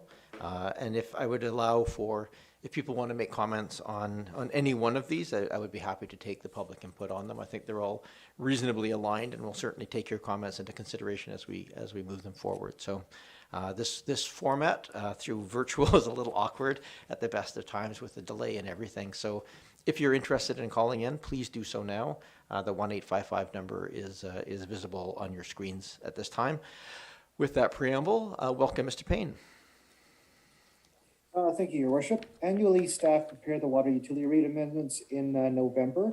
That way, the bylaw and the new bylaw and the rates can be effective January 1st of the subsequent year. Water utility rates are composed of two charges. There's the fixed daily rate, which covers about 35% of the water utility revenue. And that's just the daily rate that's charged to a home regardless of consumption. And then the remaining 65% is covered by the consumption rate. Both of those rates have been amended in the draft amending bylaw before you today. This year, staff are recommending a $223,000 increase to the water utility revenue. That's about 4.8% increase. And that increase would correspond to both the water consumption and the fixed charge rates. This would be about $23 to the average consumption from a single family dwelling. This increase is due to the following: $116,000, or approximately 2.49% of the 4.8%, is to increase our transfer to reserve per the recommendations of the Sustainable Infrastructure Replacement Plan. That plan recommended about 8 years of 2.5% increase is dedicated for infrastructure funding. The remaining 2.3% of the 4.8%, or about $108,000, is just forced growth. So basically bulk water, labor costs, and other inflationary pressures. So essentially the forced growth on the water service is about 2.3%, which is just shy of Victoria's CPI over the last 12 months. I'll remind Council that the Sustainable Infrastructure Replacement Plan estimated that the replacement costs of all of our water assets are about $130 million. And the plan estimates that 47.6 million of those assets are beyond their recommended useful life. And the plan found that our annualized replacement cost is about $1.9 million for water assets. So the plan is recommending increasing our annual transfer to reserve from the current funding of about $965,000 up to that $1.9 million over the 8 years. And that would be accomplished with the 2.5% increases dedicated just to the reserve funding portion. So if Council wishes to support the recommended budget, staff are asking that Council give first three readings to the amending bylaw tonight. Thank you, Your Worship. Thank you very much, Mr. Payne. Are there questions of Mr. Payne before we get to any deliberations? Don't see questions. I'm happy to take calls from the public at this point. If there's any, I don't see any hands raised within the Zoom app itself. So I'll go to staff. Are there any calls that you have received on this item at this point? No, Your Worship, no calls. Okay, thank you very much. So coming back to this table then, I just need either a motion or ideally a motion before we get to discussion. Go ahead, Councillor Appleton. Thank you, Your Worship. Just a quick question for staff, noting that at forced growth levels and that the wholesale water rate expected to rise by 2.6%. And I apologize, I should know this, but does the CRD rate that is charged to the district, is it itself more or less indexed to CPI, or is it derived through another formula, or is it more or less just guaranteed at a certain level of increase every year? Mr. Payne, do you wish to answer that question, or do you want me to? Your Worship, I'm prepared to answer if you're okay with that. Please do. I would say, through your worship, that the CRD rate is also a product of a mix of many factors, much like ours are. As the consumption rate is influenced by consumption habits, even an increase in the budget may not see an increase in the consumption rate correspond exactly to that. So if there's increased consumption, the rate would go down, and if there's decreased consumption, the rate would go up. But also in the financial plan for the CRD budget, you'll notice they're also increasing their reserve transfers for future capital replacement so that they can fund their capital sustainably, as well as other forced growth factors. So I suppose it's not a simple answer. I would say that their rate is a mixture of all those factors. Thank you, Mr. Payne. And it is determined by the Water Commission that ultimately sets those rates and approved by the CRD. Any other discussion or questions? Just need a motion here to move things forward. I guess move receipt first. Move receipt. Moved and seconded. Any discussion? All those in favor? Opposed? Not opposed? Thank you. Move first and second reading. Move and second. Thank you. I'm just going to make one more call to the public. If there's any, or to staff, if anybody from the public has called. There's a bit of a time delay from when we ask to when it streams out, so I just want to make sure if anything's come in late. To staff, nothing in the application that I can see, and nothing through the phone service. Seeing no, okay. Just back to this table. So we have first and second reading. Any other discussion?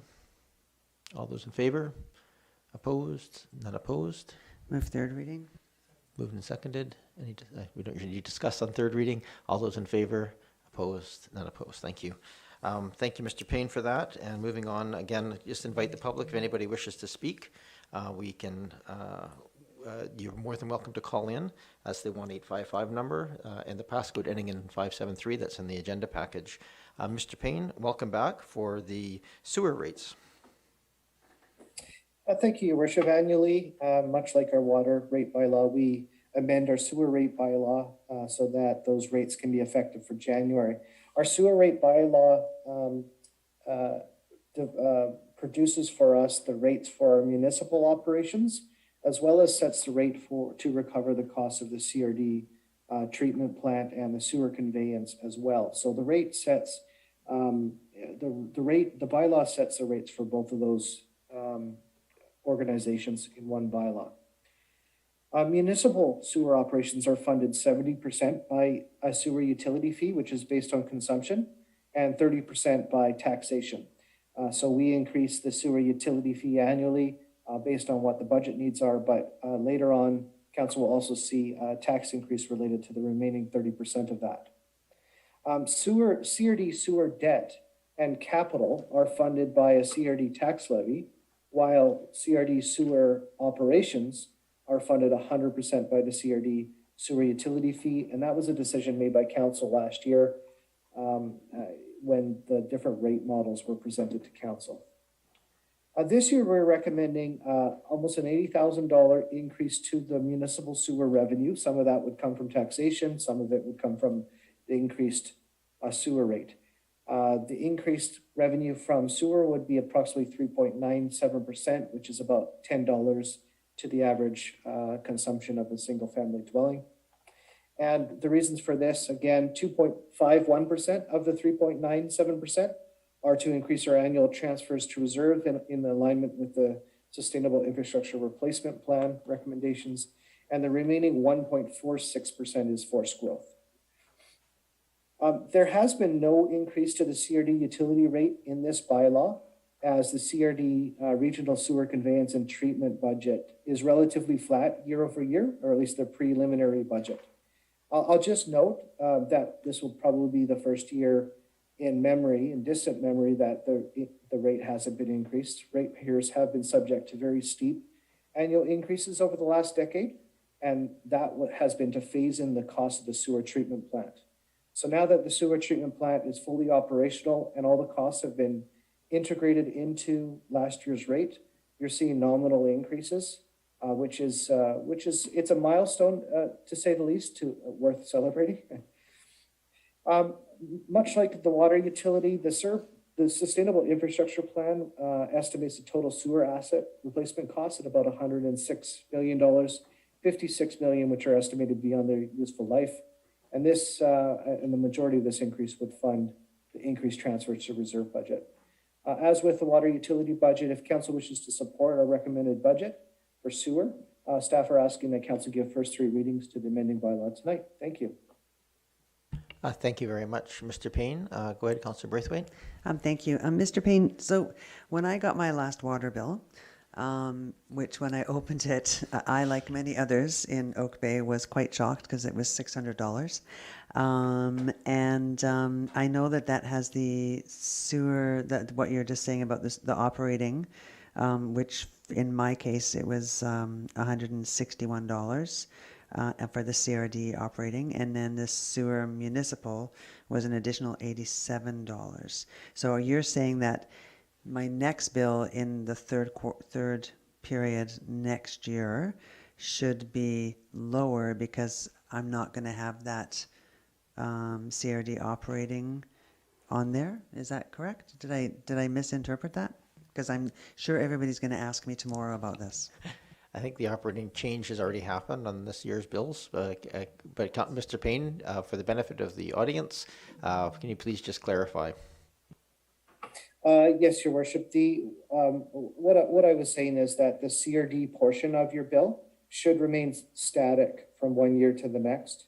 Not should be eliminated from your bill. Over the previous years, that portion of your bill had been escalating every year at a rapid pace, over 10% per year. But in 2022, assuming that you have the exact same consumption, your CRD levy should be exactly the same as it is in 2021. Thank you. Okay, thank you. Are there other questions on these pieces? Go ahead, Councillor Appleton. Well, thank you, Your Worship, and I do appreciate Mr. Payne's comments about sort of the drawing to a close of that large expenditure for the sewage treatment facility. But I do recall conversations, and I may not be accurate about this, but I do recall some conversations, and this may be a question for you, Mr. Mayor, but that potentially the capital expenditures were not complete, that there was potentially the need for additional capital expenditures in a sort of short to medium time frame. So I'm wondering whether there's any information available about that. Sure, thank you. I don't have a lot of information readily at hand. Certainly the core components of the core area liquid waste are within that. So the only thing that was outstanding, and they're covered by the current budget, are things like the attenuation tank at Harrow Woods and the force main, Trent force main, that were not yet completed, but we're completing this year, towards the end of the year. But those were covered under the capital cost within that project budget. What is outstanding is just some aspects of work that was originally within the scope of the project, but was later deemed to be unnecessary. So there was some expansion actually in Oak Bay to expand some of the size of the pipes, but with the attenuation tank, it was determined that they didn't need those expansions. But of course, those works were deferred for some time with the expectation that they might get replaced, and so we're likely to see some of those works done at the Curry Street pump station and other locations around the region that were deferred just upon waiting until the final design and completion portion of it. So yes, there's still quite a bit of work to come, but the core part of that project is completely encapsulated within the original project budget. Does that help?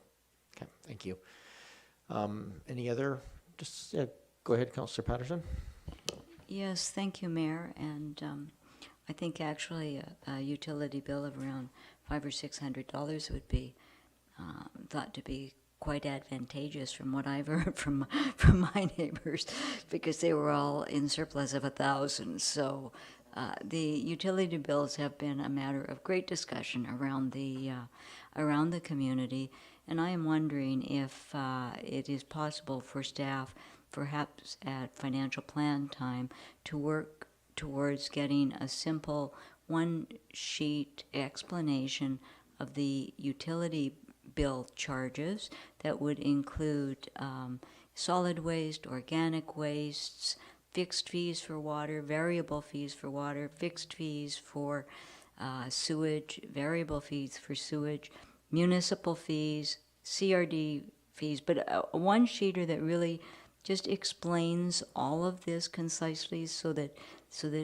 the residents understand more clearly all of the complexities that go into this, particularly for people that move here from other provinces. The CRD charges are very difficult to explain, and I just think it would be really helpful, and to add on to that, how we in this district calculate the sewer charges, because that can vary by district here. So if we could work towards that for the financial plan time, I think it would be greatly appreciated by residents and councillors alike. Thank you.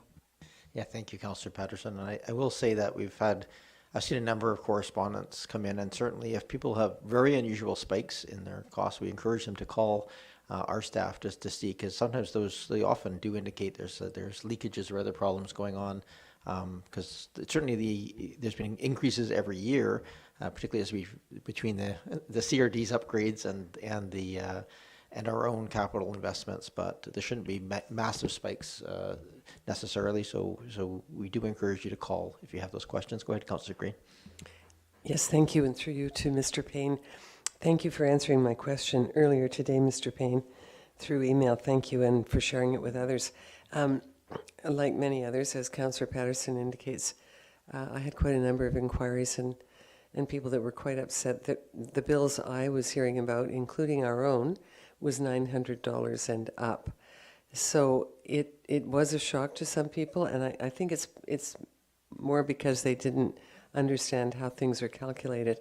So I would support Councillor Patterson's suggestion that we develop a one-pager and also put it on the website, because I really do think people don't fully understand how it all works. And Mr. Payne's explanation is really helpful. Thank you.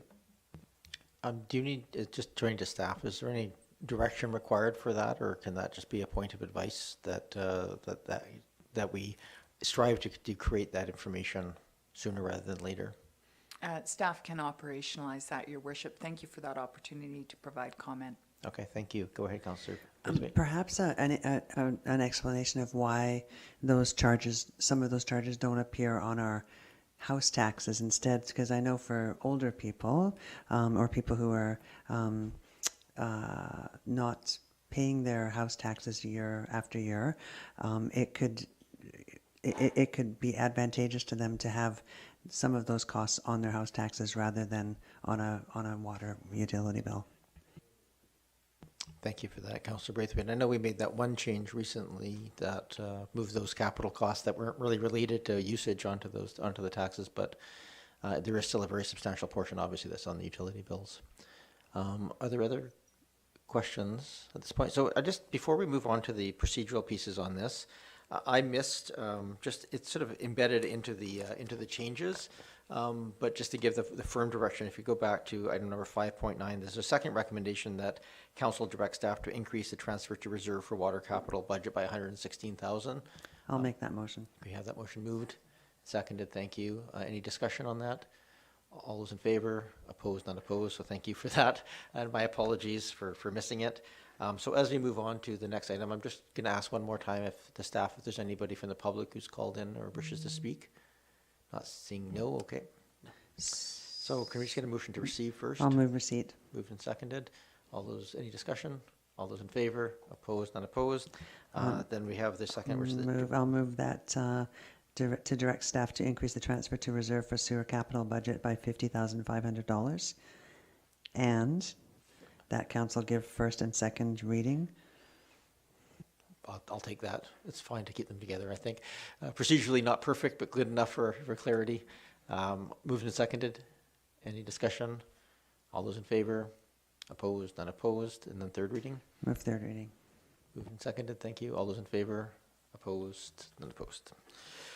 Thank you for that, and thank you, Mr. Payne, for the explanations. And we have one more to go, which is the solid waste fee. Draft solid waste budget. Welcome back for a third time. And again, I'm just going to invite the public, if you wish to speak, to do so. Same mechanisms. You can call in and hit *9, or you can use the Zoom application itself. I think if no one's called in on the first two, the chances of them calling in on the solid waste portion of this is pretty light, but I have to make the ask in any case. Welcome back, Mr. Payne. Thank you, Your Worship. And if I may just mention that, which may be helpful for council to know, is that internally we've resourced a utility billing process review for 2021. We're optimistic that we can deliver that in 2021. That review would bring amendments to our bylaws, our processes, as well as allow council different options, different rate models for our various fees. We certainly have heard feedback from much like you folks have heard feedback from our ratepayers, and clarity is always a good thing, and we'd be happy to operationalize that as requested. But just also note that we're optimistic that a utility billing process review will also be conducted in 2021. Moving on to the solid waste fee. Again, annually we prepare the amendments in November, so they're effective for January. This year, we're recommending a $52,000 increase to the solid waste budget. That's about 3.5% of an increase. Most of this is actually related to additional staffing for the solid waste budget. But it's not additional staffing overall. So it's staffing reallocated from the existing public works crew.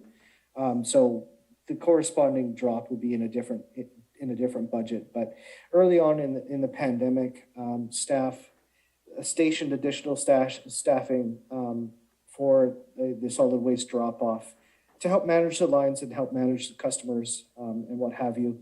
And we do believe it's prudent to maintain that moving forward. It's most likely a permanent structure change.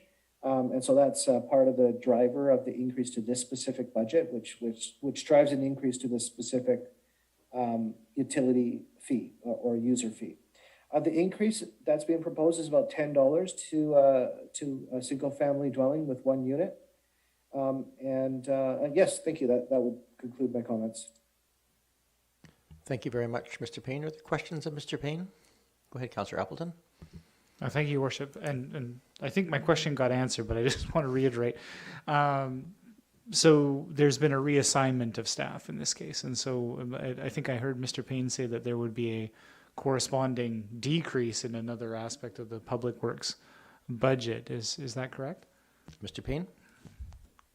Yes, Your Worship, that is correct. And so further to that, if there was, I'm assuming that, well, I don't actually know yet, but in the course of the budgeting process, the 2022 budgeting process, there might be there might be proposed additions to the Public Works crew to address other components of operations.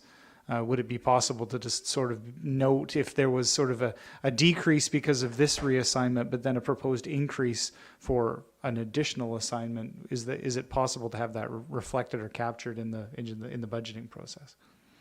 Mr. Payne? Through Your Worship, yes, what we do in the financial plan draft is we outline all of the FTEs of the organization. And we'll do that for the engineering and public works department. So you can see whether the full-time equivalent staffing remains stable or if there's a decrease or increase recommended. And staff do come back to council if there is additional funding required to increase staffing. It's not a decision that's made without council approval. Thank you. Anything else, Councillor Appleton? No, Your Worship. I appreciate Mr. Payne's comments. I was just, it's more for my own edification, just in terms of how tasking is managed and how how capacity is managed over time, I guess, on a fairly compact crew. Thank you. Thank you very much. Any other discussion? Just for my knowledge, Mr. Payne, and you might not know the answer to this, there's a significant drive at the CRD to try and dramatically reduce the amount of solid waste that's going into landfills. And I know one of the reasons people love Oak Bay is the ability to go to the yard and use a separation of items and recycle. Is there any anticipation with the increased staffing contemplated here that facilitates that process, or I guess escalates the timelines of that process to kind of help hit our solid waste targets? Or is this really more just keeping the status quo going smoothly with times and managing times and lines in the yard? Your worship, I would say it's more of the latter. So managing the lines, managing behavior in the lines, and providing that service level there. In terms of adjusting other service levels, I would have to defer that question to the Director of Public Works and Engineering, Dan Haran. But I can answer fairly certainly that this reassignment is for just managing the lines and the demands that come with that. Great. Thank you very much for that clarification. Any other questions? Any comments or calls from the public? Again, I see nothing on the Zoom. Turning to staff to see if there's anything on the call-in lines. Nothing there. Thank you very much. So we'll come back to this table. Can I get a motion to receive the report? Moved and seconded. All those in favor? Opposed? Unopposed? And then first and second reading, if that's the will of council. First and second reading. Moved and seconded. Any other discussion? Not seeing any. All those in favor? Opposed? Not opposed? And then third reading. Move third reading. Second. Moved and seconded. All those in favor? Opposed? Not opposed. Thank you. Moving on, we have a late item to the agenda. It's the amended agenda. So this is 512. 3150 Tarn Place. Ms. Varela, I think that you're able to do the quick introduction for our benefit. Yes, thank you, Your Worship. So we do have an applicant who's wishing to move a single-family home located at 3150 Tarn Place. This would require additional approvals if a new home was to be constructed, including the upland siting and design, as well as the shorelines development permit. However, in advance of that, staff have identified that this property is mentioned in Stuart Stark's book, The Oak Bay Heritage Building, More Than Just Bricks and Boards, and recognizing that the Heritage Commission has a meeting coming up on December 7th, we've brought the item forward as a late item so that council may consider referring it directly to the Heritage Commission to allow them to provide comment on heritage values of the property. The applicant or the agent would be invited to attend that commission meeting and then would also be invited to speak to council at a subsequent council meeting. So it's really streamlining that process to the Heritage Commission should council choose to do so. Thank you very much, Ms. Rilla. Councillor Green. Yes, thank you. And through you, Mayor, to Ms. Rilla. Ms. Rilla, do you know where the home is slated to be moved? And I'm sorry, I missed it. If it was in the report, I missed it. Do you know where the home is destined for, by any chance? Thank you. Ms. Rilla. I don't have that information at my fingertips. I will mention the planner is on the line and may have that information. Ms. McDougall, do you happen to know the answer to that question? Hello there, just doing a sound check. Can you hear me all right? We can. Thank you for asking. Okay, perfect. Yeah, I do not have the specific location, but I believe it is being relocated to, or being proposed to be relocated to the Sunshine Coast. Thank you. Thank you. Are there any other questions? Go ahead, Councillor Patterson. Yeah, I'm amazed that the house is being moved. I mean, it's a significant size home. It's 5,000 square feet. So I suppose the logistics will be worked out along the way, but that's a very, very large property to move. Yes, it is. It is a very large property. I'll move that council provide direction on whether or not the application to remove and relocate the house. The motion has to be to refer it or not to refer it. Sorry, Yeah. not decide whether or not. To refer. Sorry. So just to refer it, okay. So the motion is to refer to the Heritage Commission. So you read it aloud, but it was just, the wording is just saying direction to whether or not to do it. So I just want to get that clear. Sorry to interrupt. So motion is to refer it to the Heritage Commission for consideration. Is there, moved and seconded, is there any discussion on that? Can I just ask timelines? Do we know when that would come back to council then? Because really, ultimately, it's up to council. Our control here would be whether or not we wish to consider designating it as heritage. So do we have a sense of when that might come back to council? Not at this time, Your Worship, but staff would strive to bring that back quite quickly. Okay, great. Thank you very much. Don't see any other hands on this, so all those in favor? Opposed? None opposed. Thank you. And item number 513, last item on the agenda, but certainly not the least, we have a notice of motion from Councillor Appleton. We started on this, and we had to it got automatically bumped to this meeting as we ran out of time at the last meeting. Hopefully, we won't have that same issue today. Councillor Appleton, do you want to? You earlier gave us the summary of it. Do you want to do another quick introduction, just so we're all back on the same page? Thank you, Your Worship, and I appreciate this coming back to the council table with a little bit more time to discuss.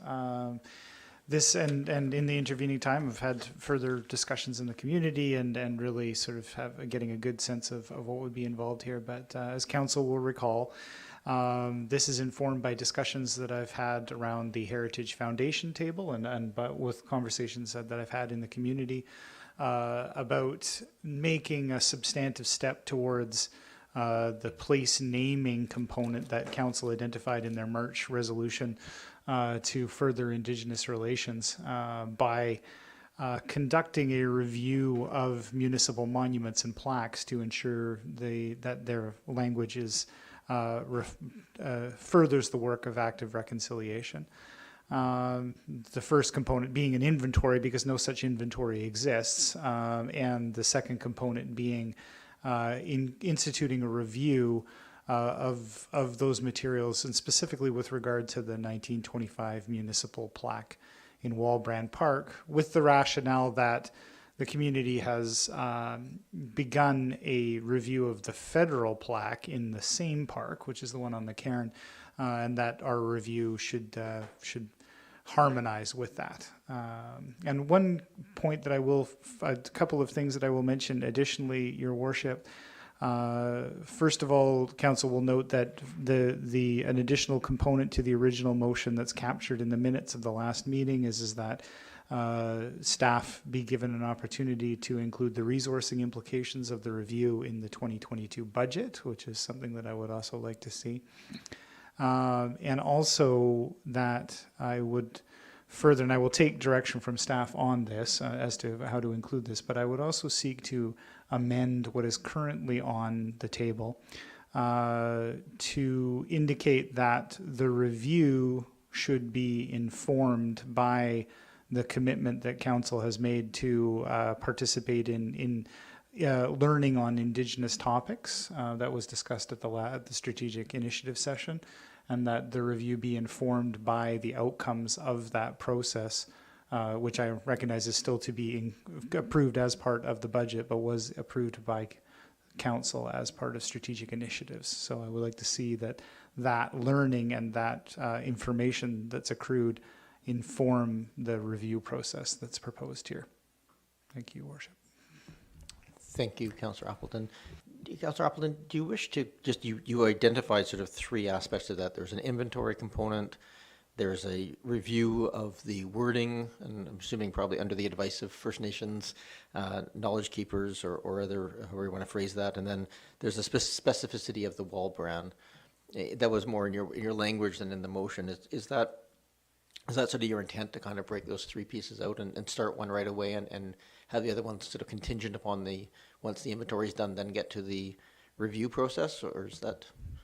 Thank you, Worship. My understanding in discussions with staff is that the inventory piece, so referring specifically to the inventory piece, that the inventory piece can begin more or less immediately and does not have, and can be managed as far as staff resourcing implications. The further review, the design of the review, the engagement with First Nations that would be required as part of the review, and how the district would choose to follow that review, and any resources necessary. The motion implies that those resources would be included in the 2022 budget, and that the Indigenous learning component that was included in our strategic priorities as of the last meeting would inform that review.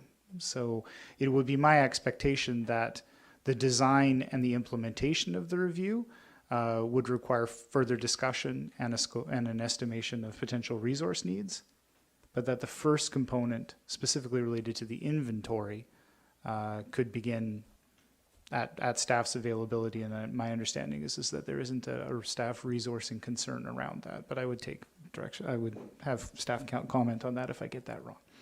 Sure, thank you. I'll just turn, Ms. Vrella, you're in the room, so you're on the hook. In terms of the inventory portion of this piece of this, is this something that we can take a motion essentially to direct that work to begin at this point? Absolutely, Your Worship. So I have spoken with the affected staff, and we can begin that inventory, which is an interesting piece that the district doesn't have that. So there will be some level of effort around that. We can keep council informed.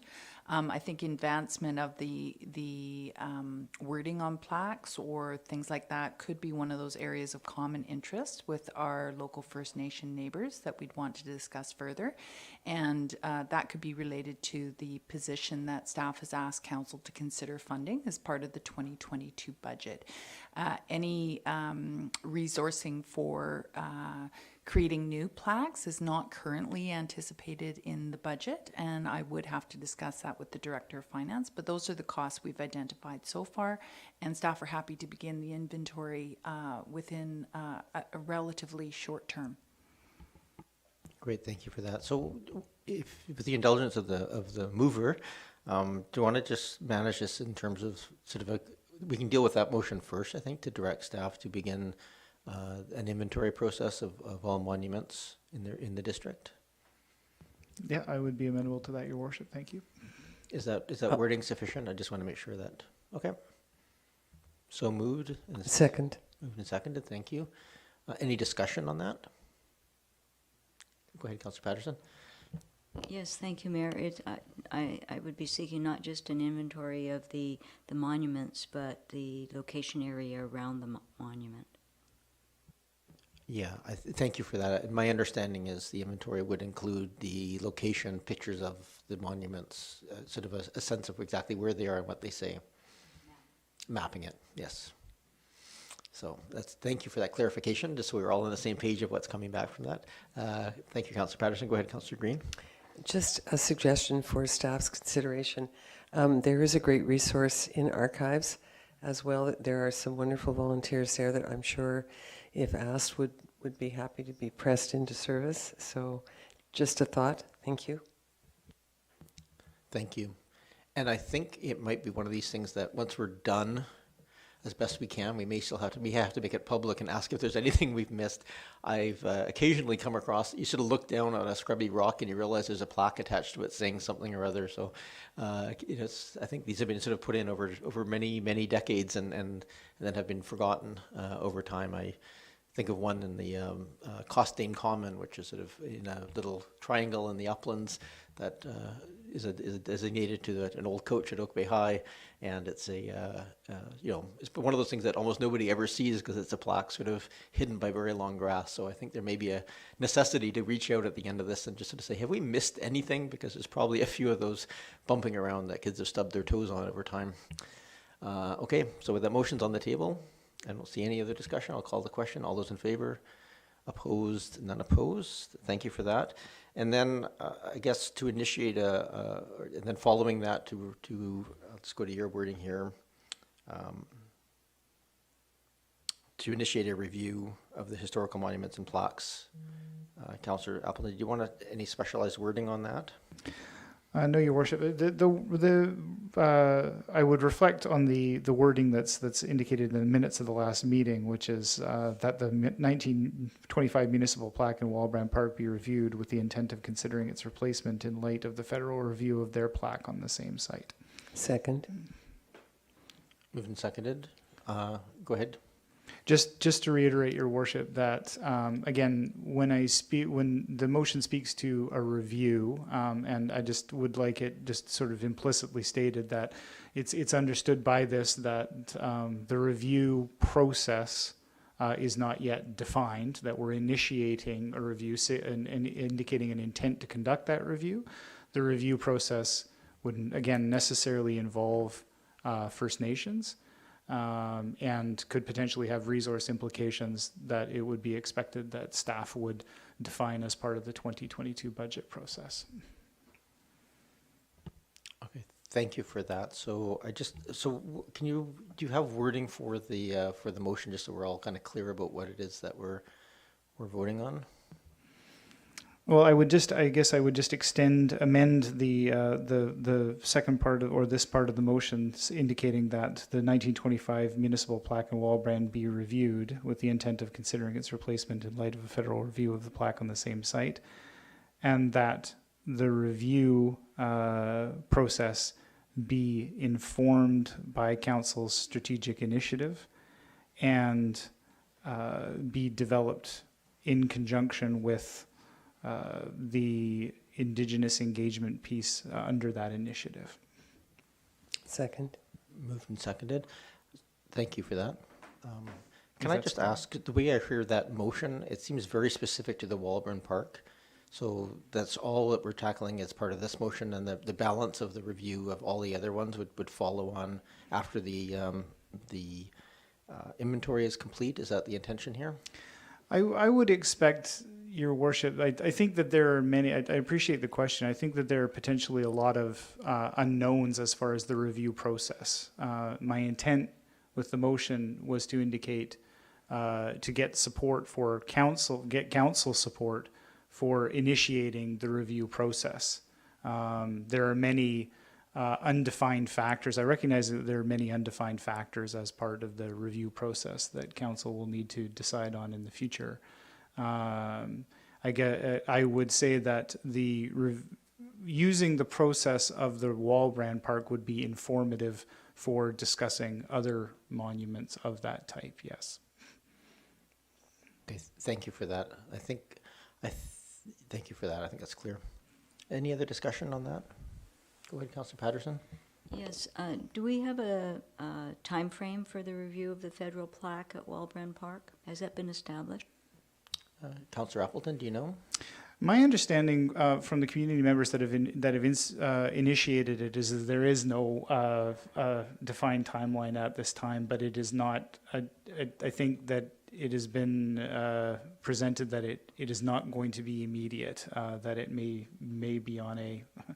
And I'm just guessing at timelines, but that it will be extended and will not be happening, I think, probably within the first couple of quarters of 2022, even at the very earliest. So I think that that gives council ample time to discuss and potentially take the first steps towards implementing the strategic priority on Indigenous engagement or Indigenous learning that we discussed at strategic priorities, and allow that to inform the process. So I do not anticipate that would happen before that. Council has their own process and their own learning piece. Right, thank you very much, Councillor Appleton. That's helpful. Go ahead, Councillor Patterson. Yes, thank you, Mayor. And I guess I support certainly doing the review of where monuments are located and getting an inventory of them, all of that. I do appreciate Councillor Appleton's comments about the need to have the learning precede moving forward with this, because I really question the feasibility of attempting to verify if language is respectful of Indigenous peoples unless the Indigenous representation is at the table. But that also brings me to the bigger question of, we're talking about the monuments, and I talked about not just the monuments, but the space the monuments are in. So do we have a new plaque in Walbrand Park, or is the actual naming of Walbrand Park also part of that discussion? And so, to just to create the new monument, but then be putting it in perhaps a name place that is not compatible with the monument. You know, I'm looking really for completeness of the project here, and I'm also very much reminded of Indigenous people presenting in a workshop very recently that was in and saying that one of the failures of forms of non-Indigenous solidarity work, which has been growing as of late, has been to approach communities with specific goals in mind. And so that's why I put it out there. Is it the monuments? Is it the monuments plus the space? Has that been determined? Or do we need to have the actual relationship building with First Nations and having a greater understanding of what both parties might see this project being? So that's where the clarity just isn't. I don't have clarity on that yet. Thank you, Councillor Patterson. Any other discussion? I'll just say I appreciate comments by Councillor Patterson. I think this is eminently supportable in its face in that it starts the process. We've already made the formal request about consideration of place naming. That process is underway, although at this point just not actively moving forward. I see this as another step of that to kind of move the goalpost a little bit and build a relationship. So I'm very supportive of this as an incremental step to demonstrate the intent of the council and recognize fully that until we have that feedback from First Nations, this really is a signal, not a decision. It's a signal that we're willing to undertake those many steps. So I appreciate those comments, though, because it's often hard to know whether we're in front of it or behind it on these things. So I do appreciate, I think, the way it's been worded right now. Go ahead, Councillor Green. Mayor, to you, just a question for clarification. When you say the place naming is underway, do you mean, can you clarify what you mean by underway? Thank you. Yes, fair enough. So just for the benefit of the community, I guess it was in March of this year, we made a request and wrote a letter to Songhees First Nations, just indicating our desire to consider place names in Oak Bay and their historical naming under the Lekwungen language.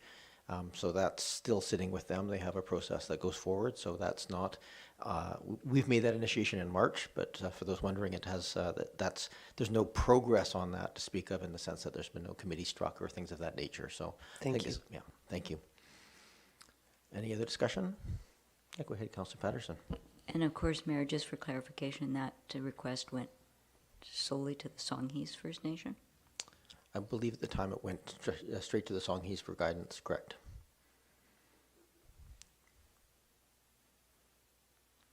Any other discussion? All right, seeing any, all those in favor of the motion? And any opposed? None opposed, that carries. I believe that concludes that section of the agenda, so we are ready for a motion to adjourn. Moved and seconded. All those in favor? Opposed, none opposed? I think we're faster when we have 5 people instead of 7.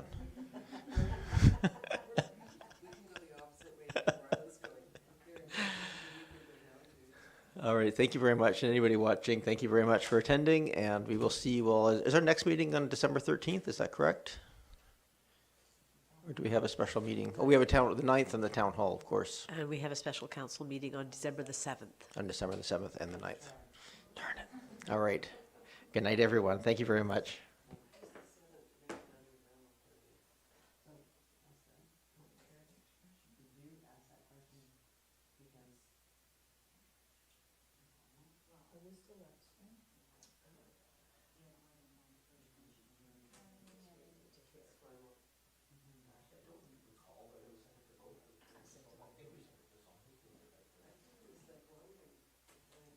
Yeah, stroke 91.